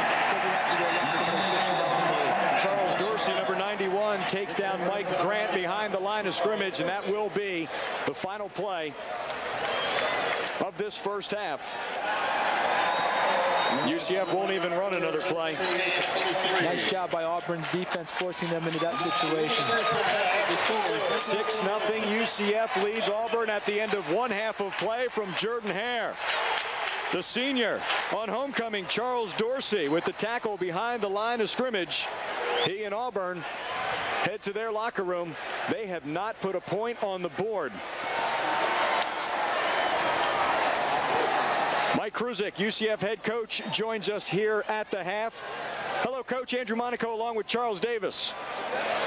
Fellas. Hello, Mike. How are you? I'm doing all right. Andrew Monaco along with Charles Davis. Mike, can you talk about the defensive effort by UCF? Oh, it's exemplary. They've given us great field position, and we just haven't capitalized the way we've done all year. We've just got to regroup at halftime and take advantage of things they're doing down there. They're not doing anything that we didn't feel like they weren't going to do, so we just got to go back and play a little bit better in the second half. Defensively, though, we're doing exactly what we wanted to do.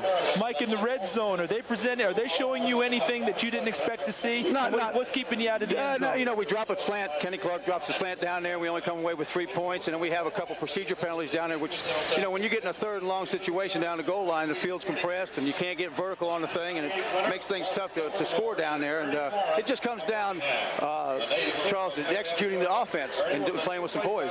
Mike, thanks for joining us. Good luck in the second half. Thanks a lot. Mike Kruzek of the UCF Golden Knights, who at the half have a 6-0 lead on the Auburn Tigers from Jordan-Hare Stadium, Auburn, Alabama.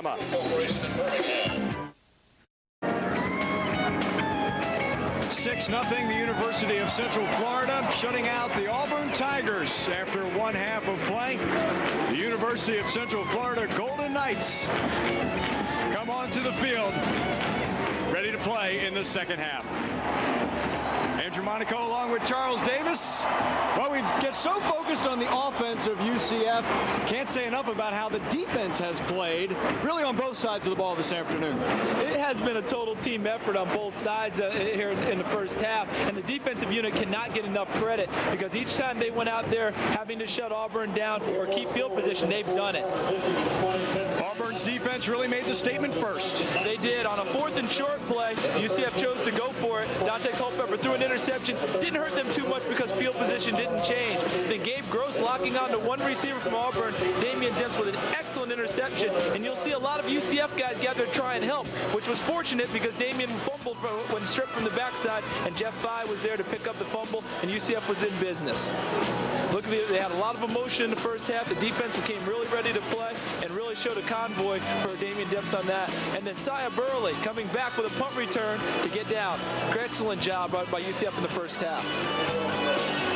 Translates into a 6-0 lead as we take a look at the stats after one half of play. First downs are lopsided in UCF's favor. The total yards again in UCF's favor. Auburn has not been able to get any ground game going, nor anything going through the air. Daunte Culpepper has just 69 yards. Remember, he had 210 last year here against Auburn. Last time he didn't throw for 300 or more yards. 2 turnovers. One of them was on the fourth down. It was the second interception at the 4-yard line by Jason Bray that really hurt. First time this season that Daunte has thrown 2 interceptions in a game. And the penalties have been down. Auburn is the least penalized team in the SEC. And UCF, who has had trouble with penalties in the past, really doing a good job with the penalties. Just those 2 5-yard penalties for UCF in the first half. Whatever was said at the half, we'll see if it can be translated in execution in the second half. UCF won that first half. 6-0 lead on 2 Fred Wazewski field goals, 24 and 23 yards. And a terrific job defensively by the UCF Golden Knights. Now UCF will kick off to start the second half. Auburn will get the ball to start the second half. Javier Borlegi.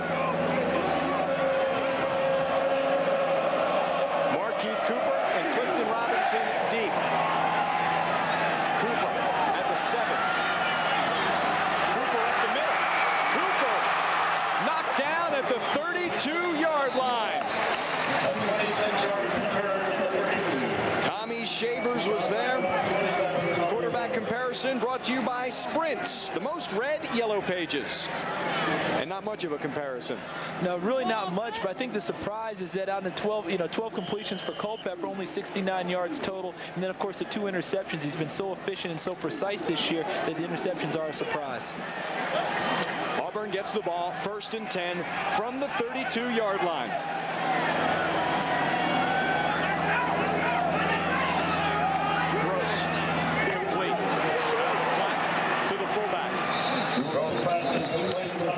Rusty Williams, who got the start at fullback with the catch. And they come out right out, Andrew, with a surprise, going to an empty set. They start out with a one back set, and then they emptied him out, meaning they had him in motion to the sideline and ended up throwing the ball to him. Ordinarily, when they go with an empty set, that's a quarterback draw with Gabe Gross, and that's what the UCF coaching staff over our shoulder was calling for, but this time he threw the ball out to the sideline.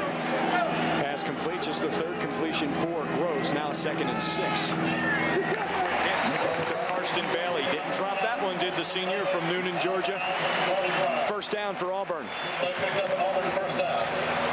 Another surprise, but probably a good job of play calling by Jimbo Fisher. He needs to take a little bit of pressure off of the run game for Auburn because UCF is really loading up for that. 2 safe passes, both of them safe, easy throws for Gabe Gross, help his confidence also, and he made a nice shot there to Karsten Bailey. Back-to-back completions. Auburn with a first down. It's 3rd of the game. 1st and 10 from the 45. Fake the handoff. Deep drop by Gross. Has time across the middle. Incomplete. Dropped again by Clifton Robinson. It has been a tough afternoon for the sophomore from Naples, Florida. Yeah, that's one of those situations where he hit him in the wrong spot. He hit him right between the 1 and the 5.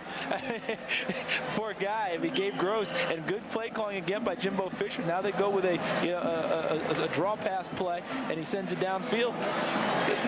Have to make the catch. We've said it before. You don't want to criticize these young men. They're all giving the effort. But those are plays that are presented to them that they have to make. That's a catch that the Collar High School grad can make. Again, deep drop for a screen. Burks. To the 41-yard line before Damian Demps submarines him and takes him down, but not before a 14-yard gain. And when a team has not had much success doing what they need to do, I'm talking about Auburn's offense, you see how excited they are that they've had a few plays that they've put together and things have run well for them. Again, good play calling by Jimbo Fisher. He had a draw pass play before. Now he fakes it again. This time comes with the screen because UCF really started to come after him on first down. Worked very well for them. Just equaled their total of first downs in the first half as Auburn picks up the 2nd on this drive. Incomplete to Eric Lowe, the senior from Lake Worth High School. Not a chance. to make that catch. First half possessions for Auburn. except for the interception, they've all been very similar.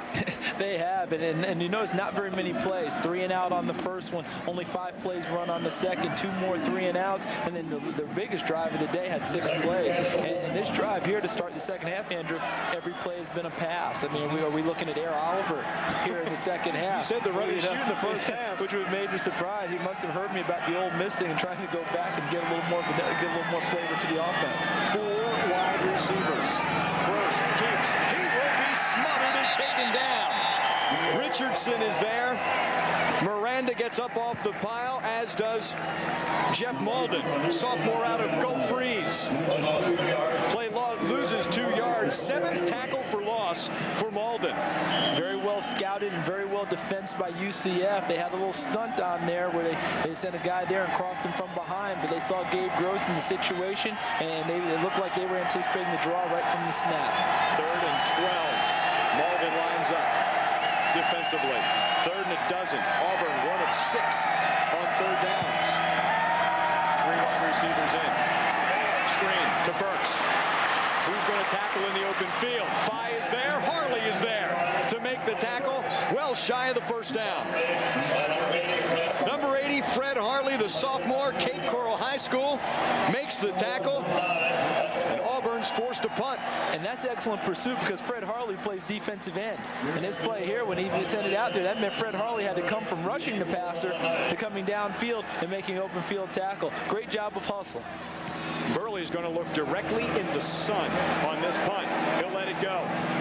Bounces sideways. UCF gets a break at the 15-yard line. 25-yard punt. UCF will get the football for the first time in the second half, leading 6-0.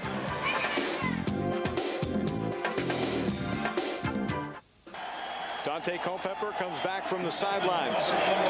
UCF's first drive of the second half. The Golden Knights leading 6-0. You got to go back a dozen games the last time he's thrown 2 picks. And it's still a ratio. That's still just 5 interceptions to 23 touchdown passes. 4 wide receivers for UCF. Fake the inside handoff to Grant. Quick hit to Nonsant. Nonsant gang tackled at the 18-yard line. Haven Fields is there, number 54, the linebacker. That'll bring up a second down for UCF. This is what UCF has done in the first half, Charles. A little bit different than what Auburn did, but you know, only 6 points resulting out of it. A field goal on their first one when it looked like they were going in for a touchdown. The interception inside the 10-yard line, punt, another interception inside the 10-yard line, another field goal, and then right before the half, they just pretty much ran out the clock. Pick up a 3 on the pass to Nonsant. 2nd and 7. Complete. Burley across the 30 to the 32-yard line. Courtney Rose, number 30 on the coverage. Brad Ware also there on the tackle. Noticing what Brother Oliver's doing is he's leaving 6 defensive backs in the game at all times now. And he's using his linebackers to help create some pressure along with Leonardo Carson and Dorsey up front. And Daunte Culpepper and his receivers are going to have to show patience. Just find the gaps in the seams in that 6 defensive back scheme, make the catch, and make sure you hold on to the football. Culpepper 14 of 21 for 85 yards. Inside handoff to Grant. Grant picks up 4 to the 35-yard line. Haven Fields, the inside linebacker, number 54, with the tackle. I'll tell you what, Andrew, I can't express enough how much I'm watching today and how impressed I am with both teams tackling today. You know, we've talked about UCF earlier in the year where they had a little bit of trouble getting people down and stopping plays from becoming bigger plays. And today that has not happened. No, they've had that opportunity. People have gone on the ground. And that's a credit to Gene Chiswick and his defensive crew because they've obviously put a lot of emphasis on getting it done. Grant picks up 4, 2nd and 6. 3 wides to the near side. Complete in traffic. Sia Burley. That's why he's one of the tops in the nation. He can make catches. It's not all wide open. He can make catches in traffic, and he signals to the UCF fans in the corner of Jordan-Hare. That's a big league catch because this is not a real big guy.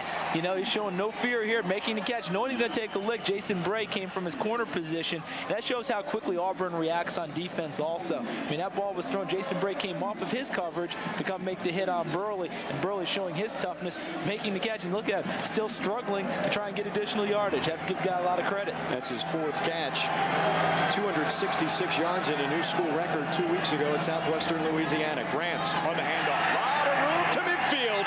Goes Mike Grant with Smith, the inside linebacker, number 42, with a tackle. And that's the most room it seems like they've had, the running back has had to run with today for UCF. And Mike Grant made the most of it. And I noticed on that play, Cornell Green was staying with his block too, and he did it so well. He knocked over the fridge. You see Mike Grant, the inside handoff, finds some running room, ducks up inside, covers the ball, gets as much as he can out of that play. And on the backside, Cornell Green was finishing his block. He also finished off the linesman in there too. Grant, the lone back, 4 wide receivers. Fake to Grant. Quick hit to non-side. Going for the first down. Wrestled down by Rodney Creighton. Got to be close to a first down. Once again, UCF showing their efficiency on offense, making nice little, easy passes that are being made, and then the receivers are also making more out of it than what might necessarily be there. Nonside here made a nice move to make the first guy miss, and he gained additional yardage on the play. See right there, he made Mantuan Nolan come up too far, and he missed him before Creighton had tackled him and took him out of bounds. 3rd and 1. Pile up. Charles Lee, number 7, is signaling a first down for UCF. Green gets up. Gillis gets up. Laurenti will get up off the pile. Members of the offensive line. Definitely be a measurement here. It looked like they had a little trouble on the quarterback center exchange. But it didn't seem like Daunte got it clean and was able to come out of there and fire ahead. It looked like he was still battling it. And showing Mike Kruzek, if they are short, I don't think there's any shock at all about him going for it. I mean, I don't think there's any decision about what, based on what he's done already today. It's 4th and Same short. spot again. Yeah. I think if he handles the ball cleanly on that play, probably has a first down, I would be surprised if he'd come right back again with another quarterback sneak and get this first down.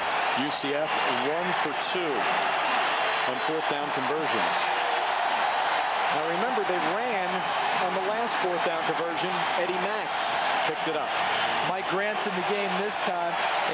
Is still trying to spread them out with 4 wide receivers, 1 tailback in there. I again think about Daunte Culpepper. I take my chances with him going up inside. 6'4", the quarterback, under center. Don't worry about time on the play clock. There's plenty. Dante's got it. Easy. Nice and simple there. You got a drive going. You want to sustain it. You don't need to get fancy or try anything that goes away from the line of scrimmage there when you've got a quarterback that weighs 250 pounds. You take your chances with it, and you go ahead and pile drive up forward. Now you've got 1st and 10 on Auburn's side of the field. They're 45. If you want to take a shot at something, you got field position on your side to do that. And it wouldn't hurt them because Auburn's guys are creeping up more and more, tightening up that coverage. It might need to take a shot at it deep just to loosen them up a little bit. With 3 wide receivers to the near side and Grant the lone tailback, Clark came in motion, going over the middle. Pressure. Daunte goes down. Haven Fields, the inside linebacker with the sack. It is his first of the season. Oh, that's quick. Yeah, that is real quick. And again, the reason that these things are happening is because they're playing the 6 defensive back scheme, but they're using their linebackers to run up inside and create blocking mismatches, and UCF wasn't able to pick up Haven Fields, and he came clean on that play. And he got the tackle. And he made the tackle. We've talked about that time and again. When you have the chance to make a play, you have to make it, and most guys have been doing that today. It's rare that guys haven't done that. Loss of 8, 2nd and 18.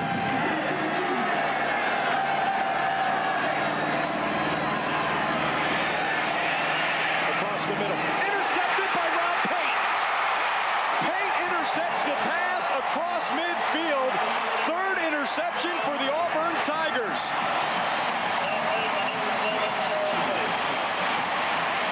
Rob Pate's second interception of the year. His first one came against Ole Miss earlier, and in this play, I think what happened was Daunte had the ball for so long that he came too late to go across the middle on that one, and coverage was able to get there and swallow it up. Rob Pate had excellent coverage, playing almost like a free safety, center fielder type role, and he was able to break on the ball and make his second interception of the season. His first interception came against Ole Miss. Rob Pate's second comes here in the third quarter. Gross, handoff. Michael Burks trying to cut to the outside. He does, runs into his own man, cuts back inside, close to a first down before Fred Harley and Mike Palmer make the tackle. Again, the defensive end Harley coming back. First down for Auburn, Michael Burks.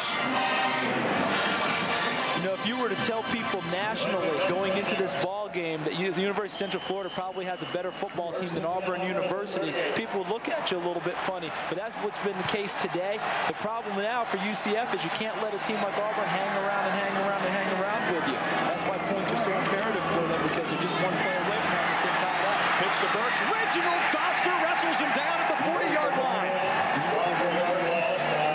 Doster came in third on this team in tackles, wrestles down. Michael Burks never got to turn the corner. Great job by the stop troops of UCF. They closed down all the running lanes, just constricted them. You see D'Aubrey Devine coming up inside, nowhere to go. And then Doster, excellent open field tackle, nice and aggressive, comes up and takes down Burks. UCF again, their defense rising to the challenge. They've got second and about 13. The senior from Deerfield Beach shows you how to tackle in that open field. Loss of 1, second and 11. Doster's second tackle for loss this season. Gross across the middle, complete. Robinson catches that pass and squirts to the 32-yard line. That'll set up a 3rd and 4. D'Aubrey Devine, the middle linebacker for UCF, with the tackle. Clifton Robinson catches one, drops one, catches one, drops one, and now he's able to make the catch. It sets him up for third and about 4 or 5. I'm interested to see what Gene Chizik decides to do with this one. I think he's going to bring in an extra defensive back in this situation, probably bring some pressure towards Gross. They don't want him to have a chance to set up and throw the football. In the eye behind Gross, Sumner and Burks. 2 wide receivers are in. Robinson comes in motion. Fake the handoff. Here comes Deion Porter. Incomplete. And a flag will fly. The pass intended for Robinson. Question, Charles, was it catchable? I have to see that one again. Everything went right for UCF on that play, except for running into the receiver, going for the football. But they were going after the football here. There's Deion Porter. Great job. And Gross, have to give him credit, being able to get to it right there. You know, I don't think that they're going to call an uncatchable ball on that one. You know, that was too much in the field of play. They're going to call the penalty and let it go from there. Pass interference on the defense. First down by foul. What a break for Auburn. It keeps the drive alive. 1st and 10 from the 27. You're right. They did everything right, did UCF on defense. They did everything right except for that final result there, and exactly what we anticipated on it. They went with the nickel package, bring in David Bush, and then Deion Porter came free on the pressure. Grossman did a great job just getting rid of the football on that play. Should have been an interception. Gross sprints to the right side, throws too low for Clifton Robinson. That's not Robinson's fault there. And I see, you know, on the play there, it's a one receiver pattern essentially is what it is. They're very basic and simple, trying to give Gross easy throws. So what they did was they sprinted him to the wide side of the field to give him a chance to get closer to his target when he threw the football, and he didn't make a very good throw. For UCF, the tough part is that I just saw Deion Porter go out of the game, kind of holding his shoulder at an awkward angle. And he's been playing at a pretty high level for them, so someone has to come in and pick up the pace for him. I think it's going to be Tony Hardman, number 15. 2nd and 10 from the 27-yard line. Take the handoff. Deep drop for Gross. Looking downfield. Intercepted by Doster. No, incomplete. Nearly had his 2nd interception of the season. Pass pass intended for Karsten Bailey, and Doster tried to keep it from hitting the ground. Couldn't get the arms underneath. Nearly had a pick. Gave it a good effort. Gabe Gross is having good, has enough time in the pocket to throw the football. When UCF has not been blitzing, they have not had much pressure on him. So that's something I'm sure Gene Chizik has to be thinking about, going after him. I know he doesn't want to go after him every single play because that can open up the big plays. But I think in this situation, you have to go after him now because you don't want to give him a chance to set up and throw the football. 1 of 7 on third downs is Gabe Gross, who's 7 for 17. And they're loaded up on the top side of the screen. Here they all come. Doster tripped. Incomplete to Bailey. Fye with terrific coverage.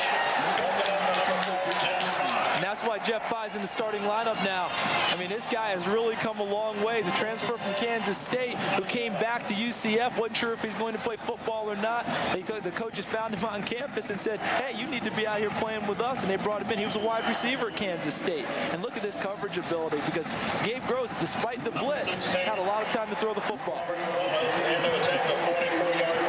Robert Baronis from 43 yards. His lone miss was blocked. He is 4 of 5 between 40 and 49 yards to put Auburn on the board. He does. Baronis, 43-yard field goal. Auburn cuts UCF's lead in half. The Golden Knights with a 6-3 lead on the Auburn Tigers. The Auburn Tigers on the board for the first time this afternoon. Robert Baronis, a 43-yard field goal. His 10th field goal of the season. He's now 10 for 11. UCF's lead's cut in half. And Baronis will kick off. Paul Miranda.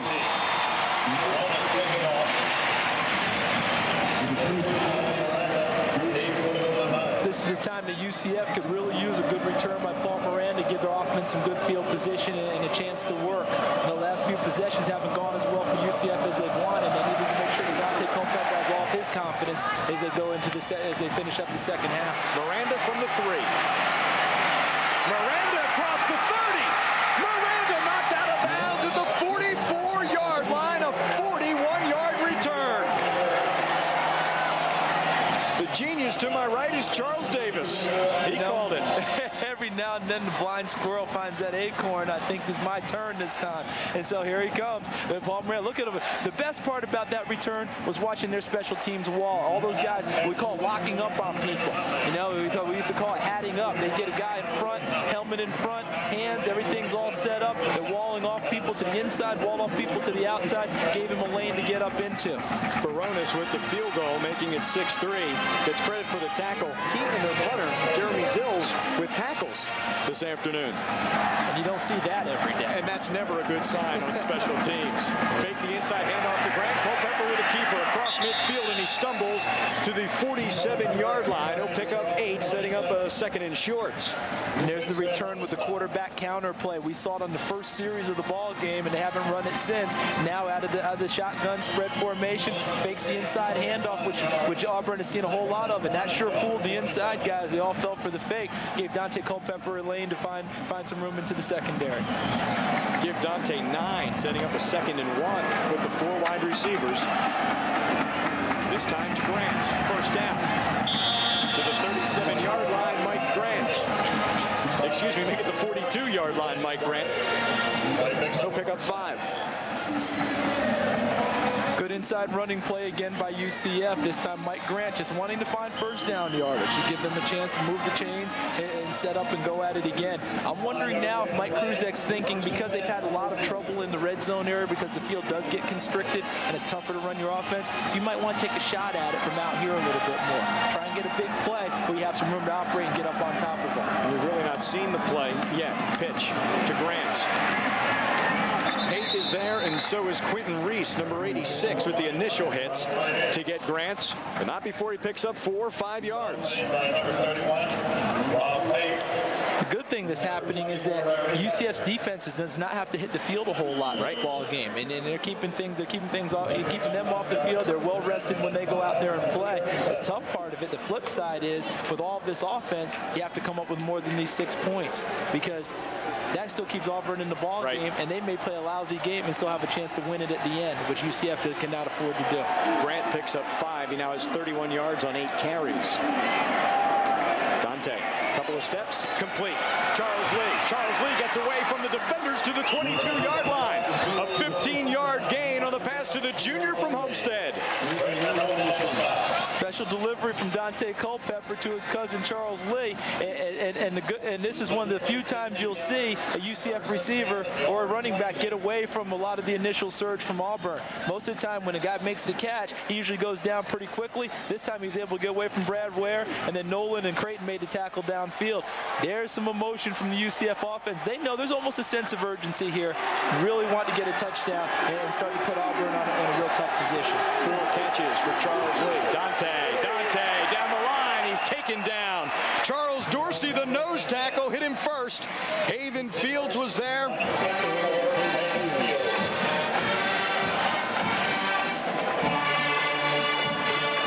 Exemplifying the quickness of that Auburn defense. Daunte will lose a yard. Big fellas down in the middle, anticipating another play. They've really played a stellar game up in the front there. There's Dorsey, Leonardo, Carson, Dunlap. I mean, these guys have played really hard all day. And number 91, Charles Dorsey's a senior out of Dillard High School in Fort Lauderdale, as Floridians dot the Auburn roster. 2nd and 11. Kenny Clark goes in motion. 5 wide receivers for UCF. Daunte will take off to the 16-yard line before he's dragged down by the senior from Fort Lauderdale. Dorsey with the tackle, the Dillard High School product. 3rd and 4 at the 16.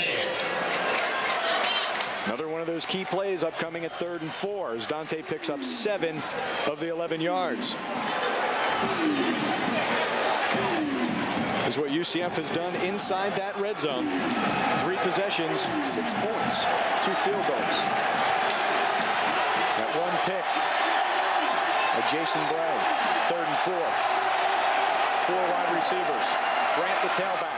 Quick hit to Nonson. Nonson has the first down. He's inside the 10-yard line. Kenny Kelly with the tackle, but not before Nonson has the first down. 1st and goal for UCF. And number 1, Sia Burley, where we're used to calling his name as a pass receiver. Look at his block out front, getting a great block out on the corner to give Mark Nonson an alley to run into. And the best part about that one is not a lot of juking and jiving by Mark Nonson. Straight ahead, north and south, caught the pass, got up in there and got as much yardage as he could. Good job by the receivers on that one, helping each other. 1st and goal from the 6. 3 wide receivers to the near side. Officials call time. There was plenty of time on the play clock. There's just 1:53 remaining. Auburn uses one of its second half timeouts. UCF driving. 1st and goal from the 6 when we return to Jordan-Hare.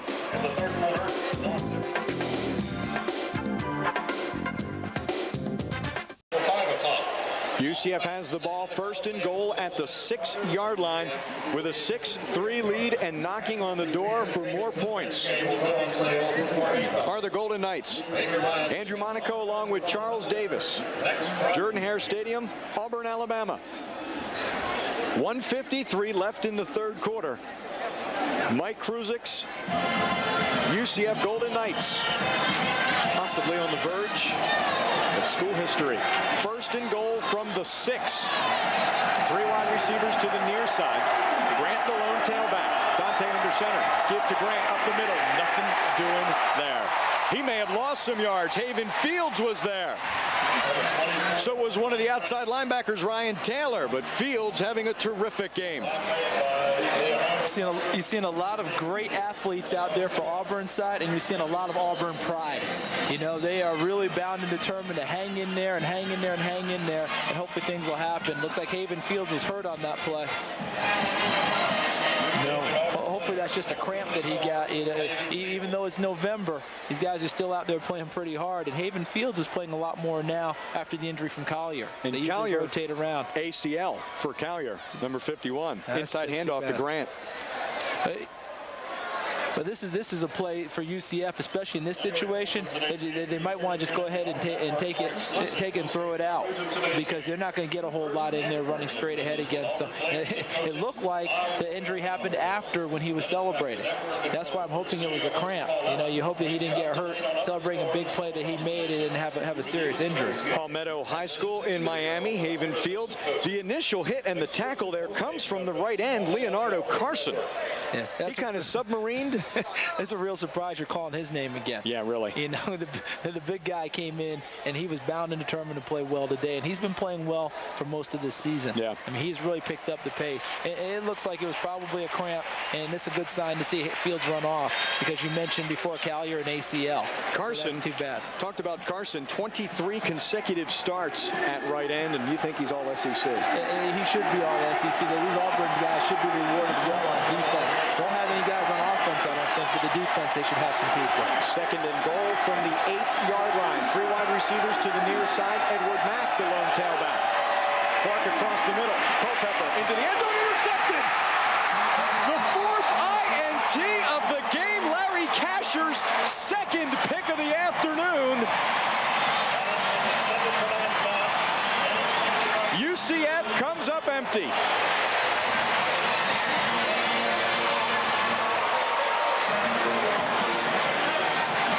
And Andrew, it came again on a late decision. They always say if you have to hesitate and pump and then, bring it down and throw it, you better make darn sure he's open. And again, the first one was across the middle. The second one was in the gap. Daunte obviously frustrated. The rest of the team frustrated. They're coming up empty on these great drives. And now we're going to test their mental toughness. We're going to test their resilience, because after a while you sag a little. They haven't done that so far. They have not shown it. This is a situation they have to do it again. They have to keep their heads up and keep going. Michael Burks will get nowhere back to the line of scrimmage. That's about it. Tony Rosser clogging up the middle. For UCF, D'Aubrey Devine and Mike Palmer maybe back to the line of scrimmage. UCF's defense has Auburn pinned down here. Again, we talk about field position. If things go bad, at least if they happen on the right side of the field for you. This is great field position for UCF and their defensive team. It's imperative that they keep Auburn down there. They can't let them come out and change field position, so that UCF has another shot at it playing on a short field. Gross looking downfield, overthrows Robinson. Not a chance. That'll set up 3rd and 11. I'm watching Gabe Gross play, and I really think he has potential. I think that he's going to be a good quarterback one day, but he needs some better players around him. He needs some people who can make plays so that he doesn't have to make all of them. I mean, he's got a nice arm on him. But right now, the guy's getting hit on a lot of plays. Balls are sailing a little high. Then when he does hit guys, they're dropping a number of drop passes, things of that nature. They need better athletes around him, but he has the potential to be a good quarterback in the SEC. He should have more than 7 completions. Yeah, it hasn't been just because he's throwing a lot of bad passes that he only has 7. There have been a number of drops today. 3 wide receivers for Auburn. 2 backs that are split. Gross is going to throw from his end zone. Way too high for Karsten Bailey. Not a chance. UCF defense holds. In fact, in 3 plays, Auburn loses a yard. Great coverage in the secondary.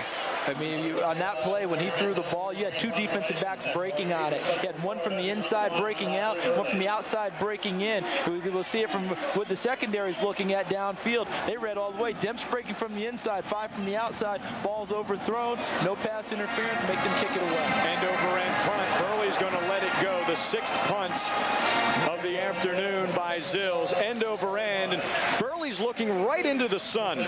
He was standing at midfield.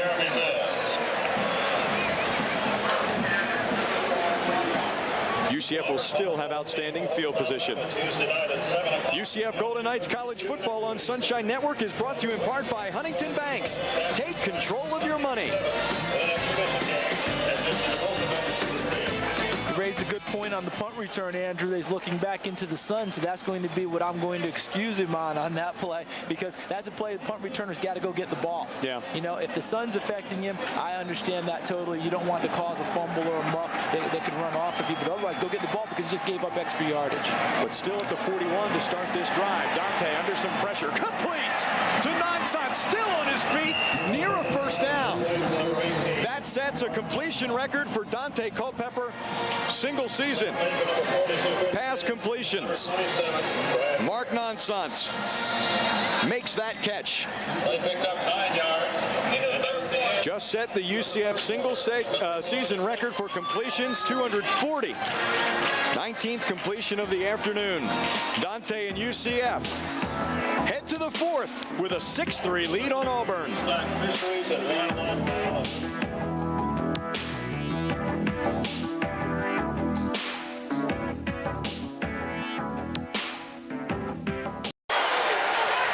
UCF's at midfield with a 2nd and 1 as we start the fourth quarter of play from Auburn. Daunte keeps himself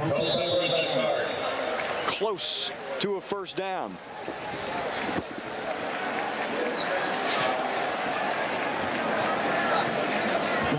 Good field position for the Knights, and hopefully that'll be a first down for Mike Kruzek over there. We were at dinner last night with Rich Wolf, our producer, and we were talking about what happens into the fourth quarter. Can they keep it close? And I was able to make a prediction that if UCF goes into the fourth quarter a touchdown or less down, and I was thinking down, they would have enough confidence in themselves that they would have a chance to win this football game. Didn't say that they would, but they should, you know, they wouldn't sag and roll away, but they're going in up. I think that they now know we belong on this field. We should be able to play with this ball club, and now they know we should be able to beat them. Culpepper, quick out, nearly intercepted by Quentin Reese. Oh, he read it perfectly. If he picks that off, Auburn's in the lead. That goes back to our point of you can't let a team that you are dominating hang around, because then these types of plays are the type that get you. And this is just one of those days for Daunte Culpepper. It's one of those days where you're almost like you're stuck in mud or something. No matter what you do, you can't make the play that you normally make. And they've let Auburn hang around, only up 6-3. When you have a chance to put them away, that's why people do it. You know, people talk about people running up the score. Forget that anymore. You need it because you never know when you need the cushion. Here comes Auburn. Whit Smith gets Culpepper at the 45. Boy, the 80,000 plus here at Jordan-Hare are looking for anything to cheer about. The inside linebacker, number 42, Whit Smith, gives them something. 3rd and 17. And again, it's been Auburn's defense. Auburn's defense all day long. We've talked about Auburn's defense. They may be behind 6-3, but that's a credit to them that the score is only 6-3. I mean, they've done a great job. Whit Smith coming clear on the blitz. They've spent a lot of time, 6 defensive backs using 2 inside linebackers, and they're firing away with those linebackers, usually one or the other, sometimes both, and they're maybe able to wreak a lot of havoc in the pass game. Redshirt freshman, 3rd and 17. Culpepper goes down. Charles Dorsey. UCF has to punt.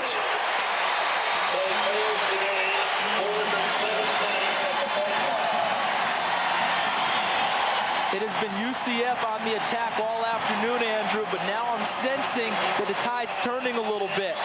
Auburn's defense is on the attack now. You know, Dante's having a tough time throwing the football, had some tip balls, had some interceptions. That last one scared the heck out of him and everyone else who's a black and gold supporter, and may have scared the punter too. That's the second shank that he's kicked today. Goes out at the 30-yard line. Auburn will take the ball at the 30, down 6-3 to UCF. 13-12 remaining in the fourth. Second place on you.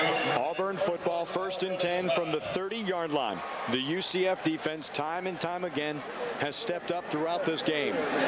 Big reason why the Golden Knights have a 6-3 lead.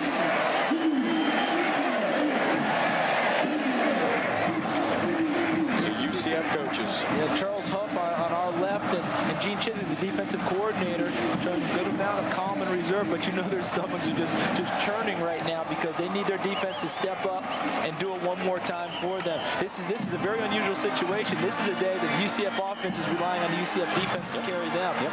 And that just doesn't happen very often. Ordinarily, we're talking the other way around. Can UCF outscore someone? So this is a big day for Gene Chiswick, a big confidence builder for his defense if they're able to pull this off. See if they can continue it in the final 13-12. Close. A keeper. Harley down the line. Now the late pitch to Burks, and Burks across the 40.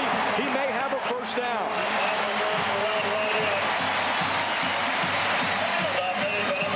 I just had a flashback there to Auburn of the 80s. almost seeing Randy Campbell, number 14, is doing the Auburn radio here. I got reacquainted with him. I got to play against him back in the old days. We were talking about how good it was then. It's great for him because they were usually winning. But Gabe Gross, Gene Chiswick talked about how fearless he was. That's a pitch they don't teach you to make. You know, when you run that far downfield, usually they want the quarterback tucking away and holding it, but he thinks he's got a chance to make a bigger play by pitching it. Fearless for a freshman. Have to give the young man a lot of credit. From Dothan, Alabama, Gabe Gross, the quarterback, now in the shotgun. Here comes UCF. Gross throws complete to Markeith Cooper.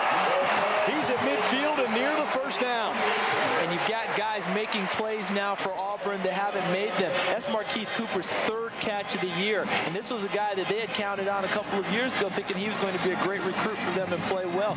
He was electric as a freshman when they were running him as a tailback.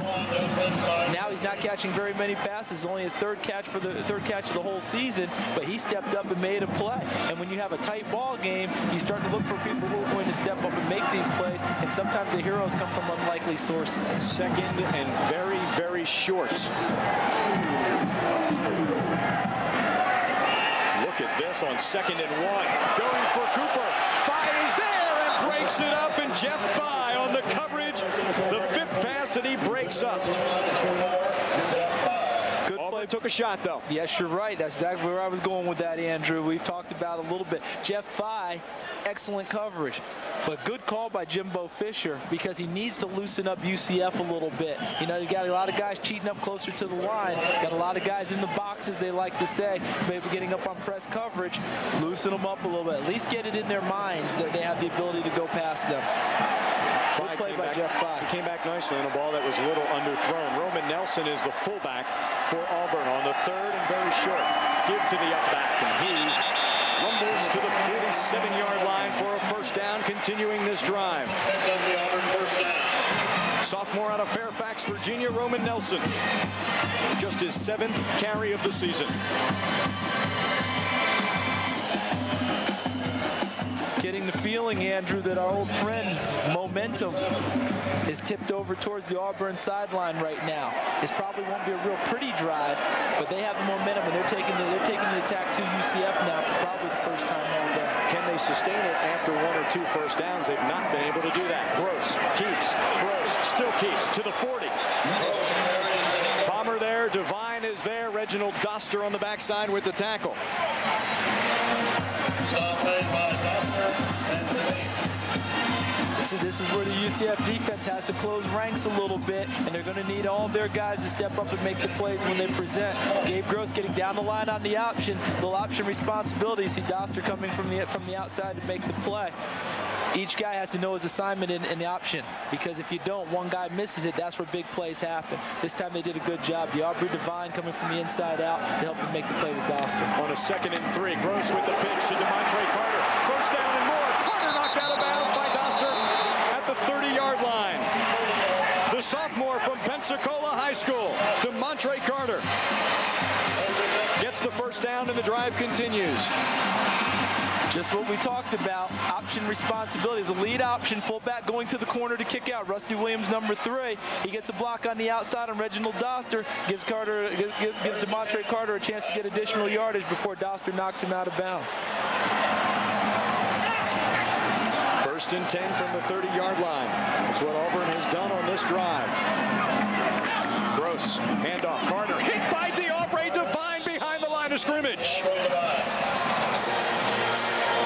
And that's what they've been waiting for from Auburn Divine for this season. He's had an okay year. You know, I mean, you look at his stats. He's having an okay year. He comes into the game with 37 tackles, but he has no big plays in there, no sacks, you know, no caused fumbles. And on this play, Auburn Divine shoots the gap, is able to make a tackle for a loss. That goes down as a big play on your sheet. Auburn Divine, 22 tackles last year against Nebraska. A lot of big things were expected of him.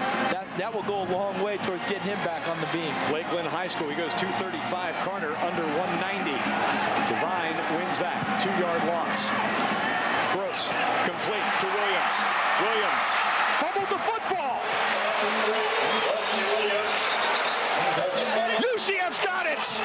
The turnover, and the Golden Knights have the football.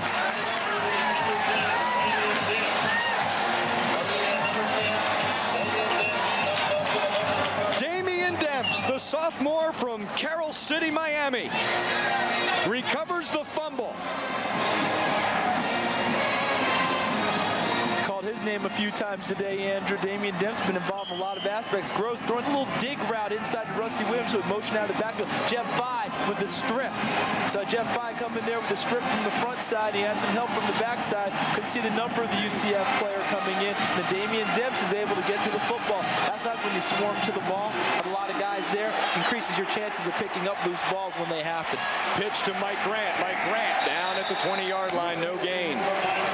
Charles, it seems like Williams he got caught transferring the football after the catch into the left, in the crook of the left arm. He did, and transfer's a great word. This poor guy, Rusty Williams, started the season on offense. They moved him over to free safety after about the third football game.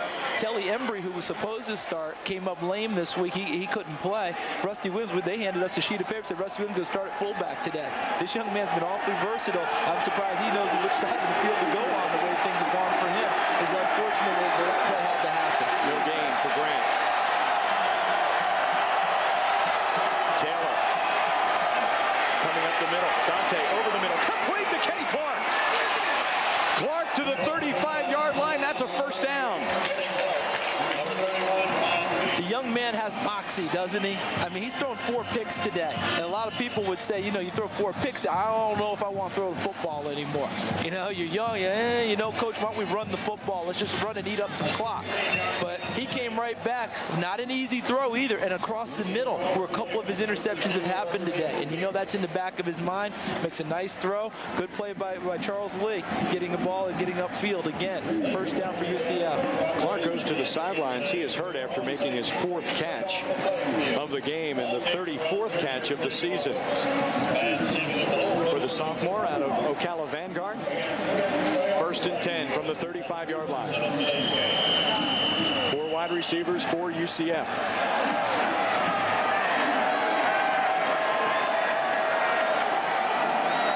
Fake the inside handoff to Nonsan, near side. Nonsan across the 40 to the 41-yard line. Flag flies late. There's a flag. Stop made by Creighton and Nolan. Flag came in late. Looked like the back judge threw that flag. Don't know if he caught a face mask or if he saw that. On the defense. Okay. They gave him the less severe penalty on the face mask, but they call an inadvertent face mask. Let's see where it happened here. Yeah, there's Antoine Knoll, number 13, going after the tackle, and his hand came on and released. And so instead of it getting the flagrant face mask and a 15-yard penalty, they gave him the 5. That sets up a 1st and 10 for UCF at the 46-yard line. 4th penalty on Auburn, a team that is the least penalized in the Southeastern Conference. And only 2 on UCF, which is a little bit of a surprise because they've had some trouble in that area this year. They played a very disciplined game as far as that goes. Grant inside across midfield. Grant's up for a first down and 11-yard gain for the senior from Jacksonville. Remember our friend Old Momentum? Yep. I think he's a little indecisive right now about which sideline he wants to be on. You know, I think he's starting to creep back over and he'll go whisper those nice things in Mike Kruzik's ear again because the offense seems to have it back in gear. And that's a nice run by Mike Grant. We know him as a scat back and a jitterbug. He ran hard on that play, and he ran up in there and ran into a little bit of contact. He's a senior, and he wants to go out with a big win. Oh, you know that. If they beat Auburn today, that's a signature win for UCF, and he wants to be a part of that. That's the one you hang your hat on and you remember in your college career. 1st and 10 from the 42-yard line for UCF. Daunte Daunte now looks right. Incomplete. Pass intended for Kenny Clark. Good to see him back on the field. Yeah, well, we know that injury is not serious on that one. Good protection. Look at the offensive line. They've had some trouble with some twists and stunts today, but in this one, they stand tall. Gave Daunte all the time he needed. He delivers the shot downfield. Ball goes through Kenny Clark's hands. Incomplete, fortunately. Had a few balls that have popped up in the air. Those are potential tip drill balls. Yeah. The defensive backs converge and pick it off. Fortunately for them, it hasn't happened and gotten them into trouble on this drive. Defense lined up on the bench. They'd like to stay there for a lot longer. That means the UCF offense will be on the field and continue this drive. 2nd and 10. Fake the inside handoff to Grant across the middle. Incomplete through the hands of Charles Lee. It'll set up a 3rd and 10. Daunte Culpepper is 21 of 32, but the longest pass he's completed, 16 yards. And that's a credit to Auburn secondary, because what happens a lot of the time, ball slips right through his hands. They delivered the ball in the right spot. It just slipped right through Charles Lee's hands, a ball he should have caught. But it's a credit to Auburn secondary, because it means they're tackling well. Because UCF's guys are used to making guys miss and getting more yardage on plays than they should than it was just throwing the ball. The tackle who protects Daunte Culpepper, Cornell Green. You got to look at the line. Daunte across the middle, complete to Grant, short of the first down. Decision time. It'll be 4th and 2.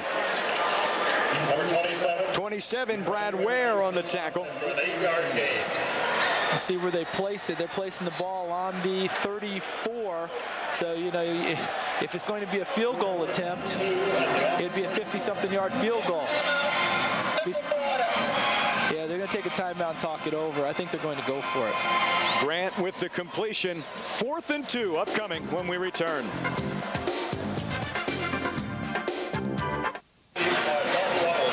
Daunte Culpepper on the sidelines talking with Mike Kruzik. A 4th and 2 upcoming. Paige Sessoms, the fullback, has come in. So is the tight end Ben Goldberg. Leonardo Carson on the Auburn sidelines. I'm sorry, that's not Carson. I was just going to say, what's Carson doing on the sidelines on a 4th and 2? That's Jerry. About to say that wouldn't be very good. Carson doesn't come out. No, he doesn't. If he does come out, some coach sends him back in. That's exactly right. All right. He doesn't even approach the sideline. No, he doesn't even look at the sideline and look mournful. All right, his idea, he needs to be out there. 4th and 2, huge play for UCF. Never doubt in my mind they're going to go for it. It would have been a 52-yard field goal attempt. They haven't done very well at that so far this year. UCF 2 of 3 on the game, 3 of 7 on the year. Backs in the eye behind Culpepper. Sessoms is the fullback. Trying to draw him off sides. Not going to work. They called timeout. See, the interesting thing is that they called timeout. They didn't take the penalty, because I'm surprised he's going to go ahead and punt the ball now. Chad Downey comes on for UCF. Remember, he served as the pooch punter last season, and he was the punter before the season. Auburn will decline the delay of game penalty. So they didn't take the timeout. I thought he took a timeout there and was going to come to the sideline and come out with a play and go for it. They decided to go ahead and did. Auburn just declined the penalty, trying to hurt him on the angle that he has to try and put the ball out of bounds. Robinson is deep for Auburn. He's standing at the 10-yard line. Downey, not Borlegi, punting. High. Robinson will let it go. Great bounce for UCF at the 2-yard line is where Jeff Fye downs the football. What a job by Chad Downey. 31-yard punt. Auburn has to go 97 yards to get into the end zone. Boy, they ought to be hugging that guy right there. That's about as big a punt as UCF has ever had, because that ball goes to the end zone. Auburn starts at the 20, have some breathing room. Now they got to go, as you mentioned, Andrew, 98 yards. Yeah, they're going to put it at the 2. They put it at the 2, 98 yards. What a great coverage there. You see UCF Jeff Fye, who's been playing all game on defense. He gets downfield. Ernell Kelly also down there. And you see Albert Snyder. Excellent coverage of that punt. 98 yards for Auburn to try and tie this game up. 7:14 remaining in the 4th quarter. UCF leading 6-3. It's the up back, the fullback. Gene Chizik, the defensive coordinator. Charles Huff is standing. Chizik sitting and watching. Yeah, and I think on that play, when they ran the belly play with the fullback, I'm sure Gene Chizik's going to think that's too many yards. That's too many yards on that play. We have to keep them in there. We have to keep them in there. Cannot let them get out of there. Second down. The long 5 for Auburn. Back split behind Gross. Robinson comes in motion. Gross sprints to the right side, looking for Robinson. Incomplete, terrible throw by Gross. Miranda was there on the coverage. A good throw. Robinson has the first down.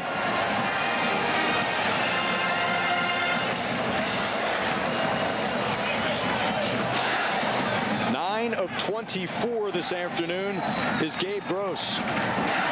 The UCF fans behind Gross in that picture. Third down conversions this afternoon. Auburn 2 for 10. Third and a long 5. Auburn has to get to the 12. UCF in their nickel package. Comes the blitz. Gross steps up. Gross has the first down before he is rung up by Paul Miranda.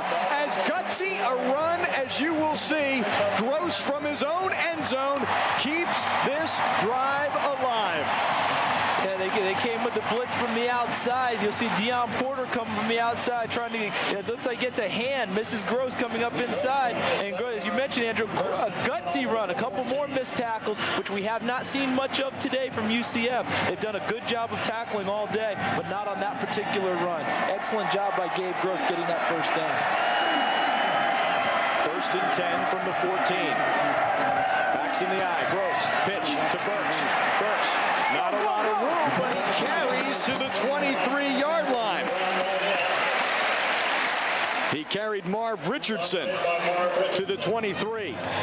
9-yard gain. Auburn back with that lead option again using Rusty Williams. But look at Geno James, number 78, getting a nice block on Mike Palmer there. Close to being a hook, but he moved him out and gave Burks an avenue to run into.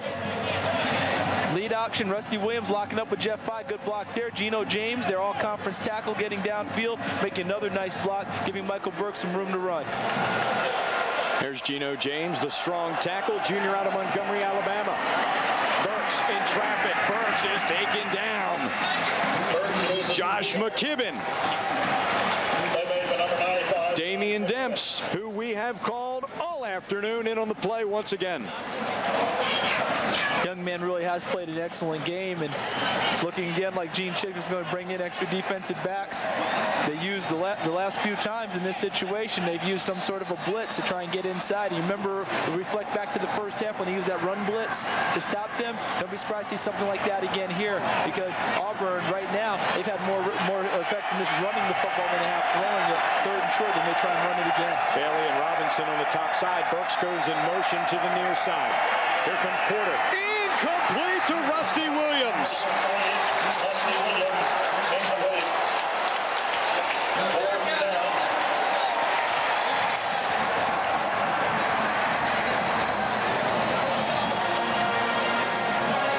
Andrew, you can't ask for a better capsule of what the season's been like on offense for Auburn. No, right there again. And Rusty Williams, I can't believe I missed that ball. I can't believe it. It's just unfortunate for these young guys because they're all trying so hard. But it's almost like when it rains, it pours for them. Sia Burley on the punt from Zills. Burley avoids one tackler. Can't avoid a second. He goes down at the 38-yard line. And Durio Ezel makes the tackle. Sia Burley, stay on the field. Wide receiver for UCF. Burley, he has 4 catches this afternoon. Nonsant leads everybody. Mark Nonsant has 9 catches on the afternoon. Burley, Clark, and Lee with 4, and Mike Grant out of the backfield has a catch. Partner, got to ask a question. Do you think that this is the drive of the season for UCF? Yes, it is, with 4:20 remaining.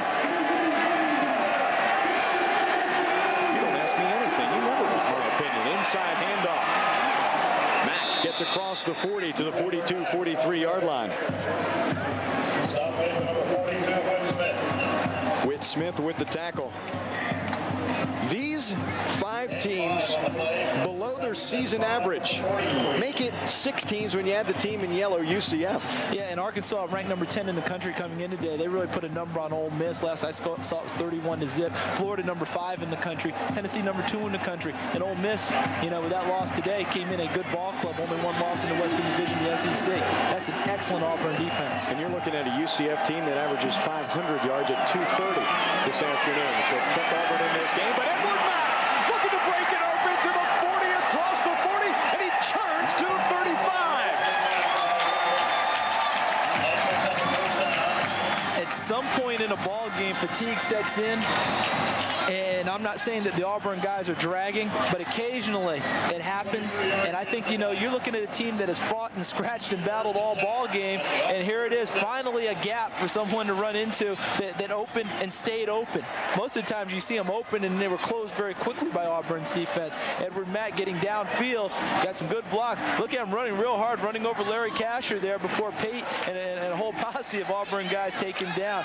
Huge run for UCF. To the 36-yard line, Edward Mack picks up 21 on that play. Run it again. Mack to the 25-yard line. He should have another first down. Rob Pate, number 31, with the tackle for Auburn. Now Mack will come out and Mike Grant will come in. Nice to have 2 backs who are somewhat interchangeable, both running hard today. Mack, and he gets it open. But watch him tuck it away, Andrew. He's keeping it real close there. He's thinking, hold on to the football, because they just don't want to give the ball back to Auburn. 51 yards for Edward Mack on 11 carries. Sophomore out of Valdosta. 4 wide receivers for UCF. Grant the lone tailback. Fake the inside handoff. Daunte keeps himself. Stumbles to the 20. But not before he picks up 5 yards. Number 6, Ryan Taylor will stop after a 5-yard gain. 2nd and 5 with the Auburn. To all the folks watching on pay-per-view, watching in the sports bar, to the alumni at the Sporting Club in Manhattan, New York, what a great afternoon. Great afternoon, and this is the signature win. If they get this, that UCF's looking for to really announce that they're truly on the 1A map. 2nd and 5 from the 20, under 2 minutes in this game. Grant collared, may have gotten back to the line of scrimmage. Charles Dorsey, the nose tackle. The initial hit on Grant. Whit Smith also with the tackle. Auburn calls timeouts. UCF 151 away from the biggest win in school history. Jordan-Hare Stadium, Auburn, Alabama. UCF leads Auburn 6-3, 151 remaining in the 4th quarter. Andrew Monaco along with Charles Davis, our entire Sunshine Network crew here in Auburn, Alabama at Jordan-Hare Stadium. UCF. 3rd down play to keep this drive alive. And in this situation, Andrew, a field goal is fine. You still would love to have the touchdown, but even putting more points on the board would be okay with them. 3rd and 5. Auburn crowd tries to rise to the occasion. Bad snap. Daunte falls on it. At the 27-yard line, is it still loose? Auburn football on the 5th turnover of the game by UCF. What a turn of events.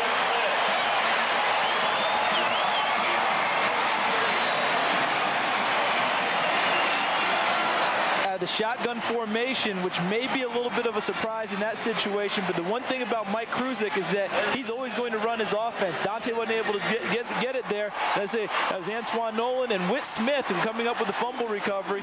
UCF comes away empty again, and we always talk about it. Mike Kruzik said Thursday night, penalties and turnovers key to the game. UCF has 5, Auburn 2 in the turnover category. Both teams haven't been penalized much. Amazing, absolutely amazing. Auburn has a minute 43 to go down the field. They start the drive from the 29, almost intercepted by DeAubrey Devine. That would have been divine intervention. Yeah, boy, I'll tell you, you are a wordsmith. wordsmith, my partner. You are a wordsmith, but you had it right. And again, I go back to what Gene Chizik said. Guys, when we have the chance to make plays, we have to make them. That's it. Right there, you have to make it. It's right there for you. The Auburn, you catch the football, you can take this one to the house. It's over. Now UCF has to step in and do it again. Right, you got to regroup on 2nd and 10 from the 29. 3 wides are in, down the field. Incomplete. It bounced to Miranda. Pass intended for Clifton Robinson. Tell you what, we've had these UCF coaches over our shoulders today, Andrew, and Gene Chizik shows amazing amount of calm up there. Charles Huff is a very excitable coach, and he's the one that sometimes we hear in the background, but Gene Chizik, very calm, very cool right now, focused on the task at hand, calling his defenses. He's done a masterful job today. He absolutely has. The defense has stepped up like it has not done all year long. It has been outstanding. 3rd and 10 from the 29. Down at the line of scrimmage, flag flies. We're talking holding territory there. Mike Palmer in on that play. The pass was deflected.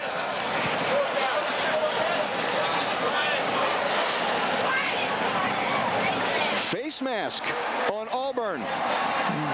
It will be declined and set up a 4th down. Against the offense, penalty is declined, 4th down. You don't get that very often. On the left side of our screen, you see number 69, DeMarcus Curry, getting his hand up inside there. It is 4th down. Auburn has to go for it here if they have any hope of doing anything. They can't punt and play field position because they only have 1 timeout left. So they wouldn't have enough to stop the clock if they wanted to go that route. They have to go for it here. Play of the game, play of the season, play for UCF on the Division 1A level. Flips from outside, both linebackers, and then Porter drops off in coverage. Complete to Robinson.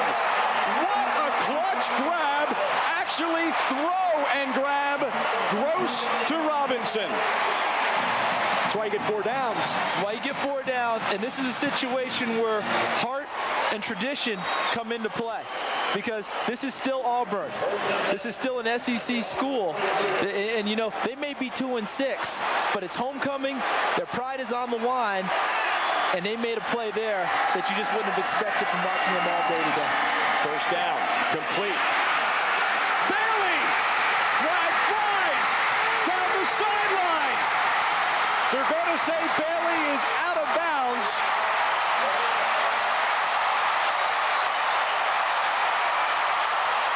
They threw the flag. It's sitting at the 47-yard line.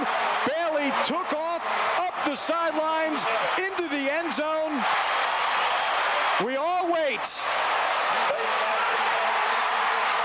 Touchdown, Auburn! Do you believe it? It was a face mask on UCF. 5-yard face mask against the defense. Penalty is declined. Touchdown.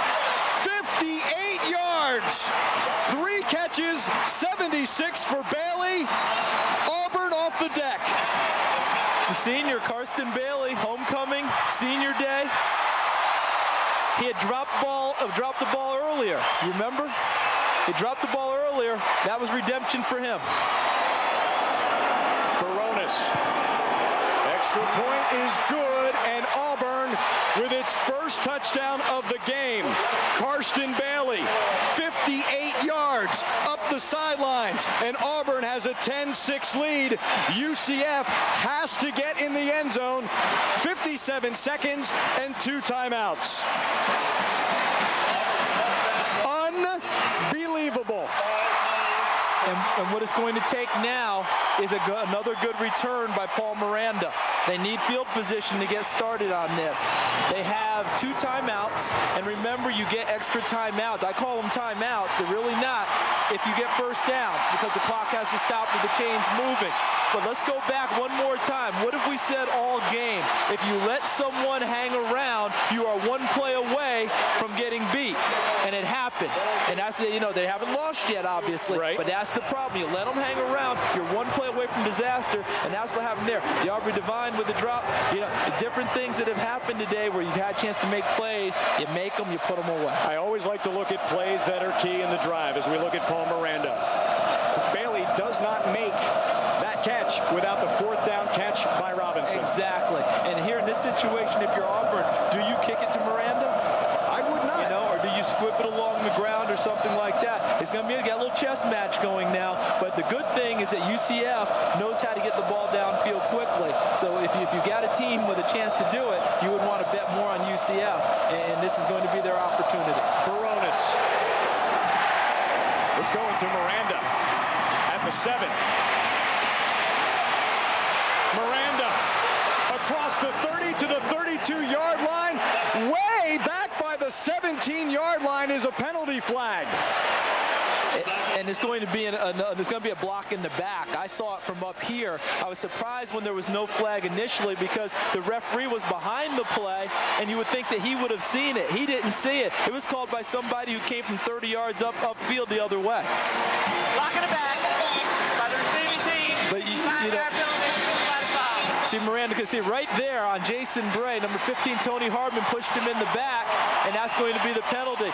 You know, I would have thought the referee would have called it, but it doesn't matter. It happened. Right. I mean, you know, that wasn't a bad call. It happened. 2 timeouts. They've got to go now 91 yards.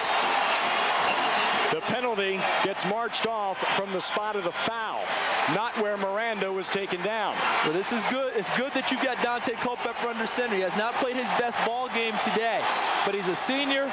He's had big ball games all along his career. Here's his opportunity to rescue his team from a dire situation. Daunte, 50 seconds, 2 timeouts, 91 yards. Complete to Nonside. He's taken down by Antoine Nolan. This place has not rocked like this for 3.5 quarters. Make it 3 3/4 quarters. It's alive. This place hasn't rocked like this all season.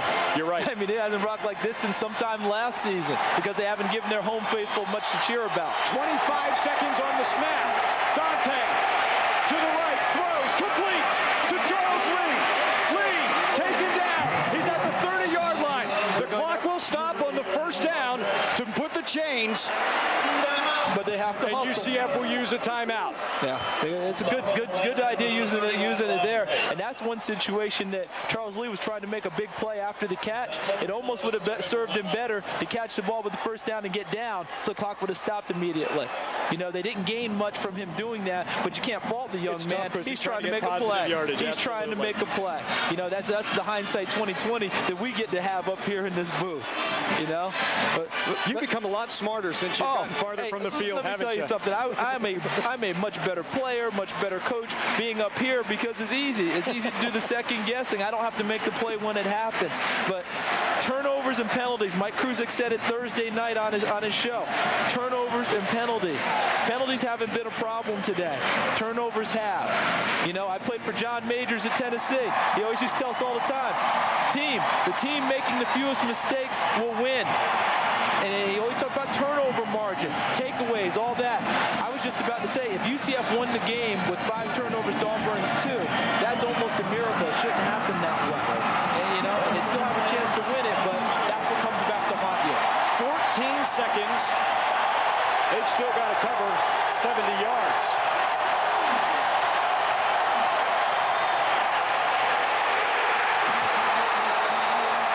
The crowd tells the story as Culpepper is sacked. Timeout UCF. Time for one last play. They may have to put more time on that clock than 2 seconds. Dorsey with the sack. I would agree with you, Andrew, but I didn't see anyone making the real emphatic timeout sign from UCF as clock was ticking. I thought for sure someone would be doing that because he got sacked around the 9-second mark. I was watching the clock, and when he went down, it's about 9 seconds to go. But here, right now, everyone should be signaling timeout on the replay. You don't see it. You know, see, Daunte should be coming up calling timeout. Someone from the secondary should be calling timeout. The interior line, no one was calling it. You know, it's almost like they finally sagged a little bit. And it's a tough situation because that play can really take the wind out of your sails. And these kids have one last shot at. Obviously, it's going to be the Hail Mary, you know, the Big Ben play, the TikTok. Brother Oliver back there, he's got to be feeling pretty good right now because it's going to take a miracle play for him to lose now. Want to see Daunte's arm strength? We're going to see every bit of it right now. I mean, if he gets a chance to throw it. He hasn't had a chance to throw it lately. Final play.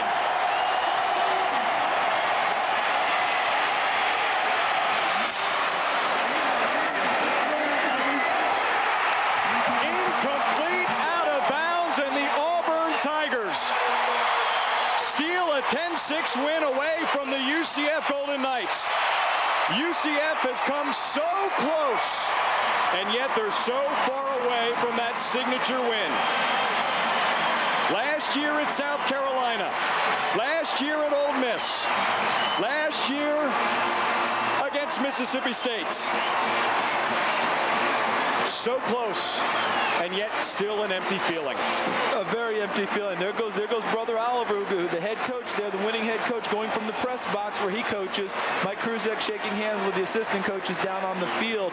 You mentioned the opportunities they had about signature wins. The Purdue game was another chance to make that statement and get a signature win. The UCF felt like they didn't play their best game that day. Today, I don't think they can say that part of it because they played hard. They were very gritty and very tough. They just didn't give themselves the opportunity to put well, I shouldn't say it that way. They gave themselves the opportunity to win. They just didn't put away Auburn when they had the chance. And that came back to haunt them. That's what got them in the end. And my heart goes out to that UCF ball club because they did everything they could to win this football game today. Bringing up our play of the game, the final minutes of the fourth quarter. 58 yards, Gabe Gross to Karsten Bailey. And, you know, it was one of the better balls Gross threw today. And then when Bailey wasn't able to be brought down there, a couple of missed tackles, this young man has been a playmaker for 4 years for Auburn. He had a great game early, and this time he makes it when he has a chance. Auburn with a 10-6 win over UCF here at Jordan-Hare.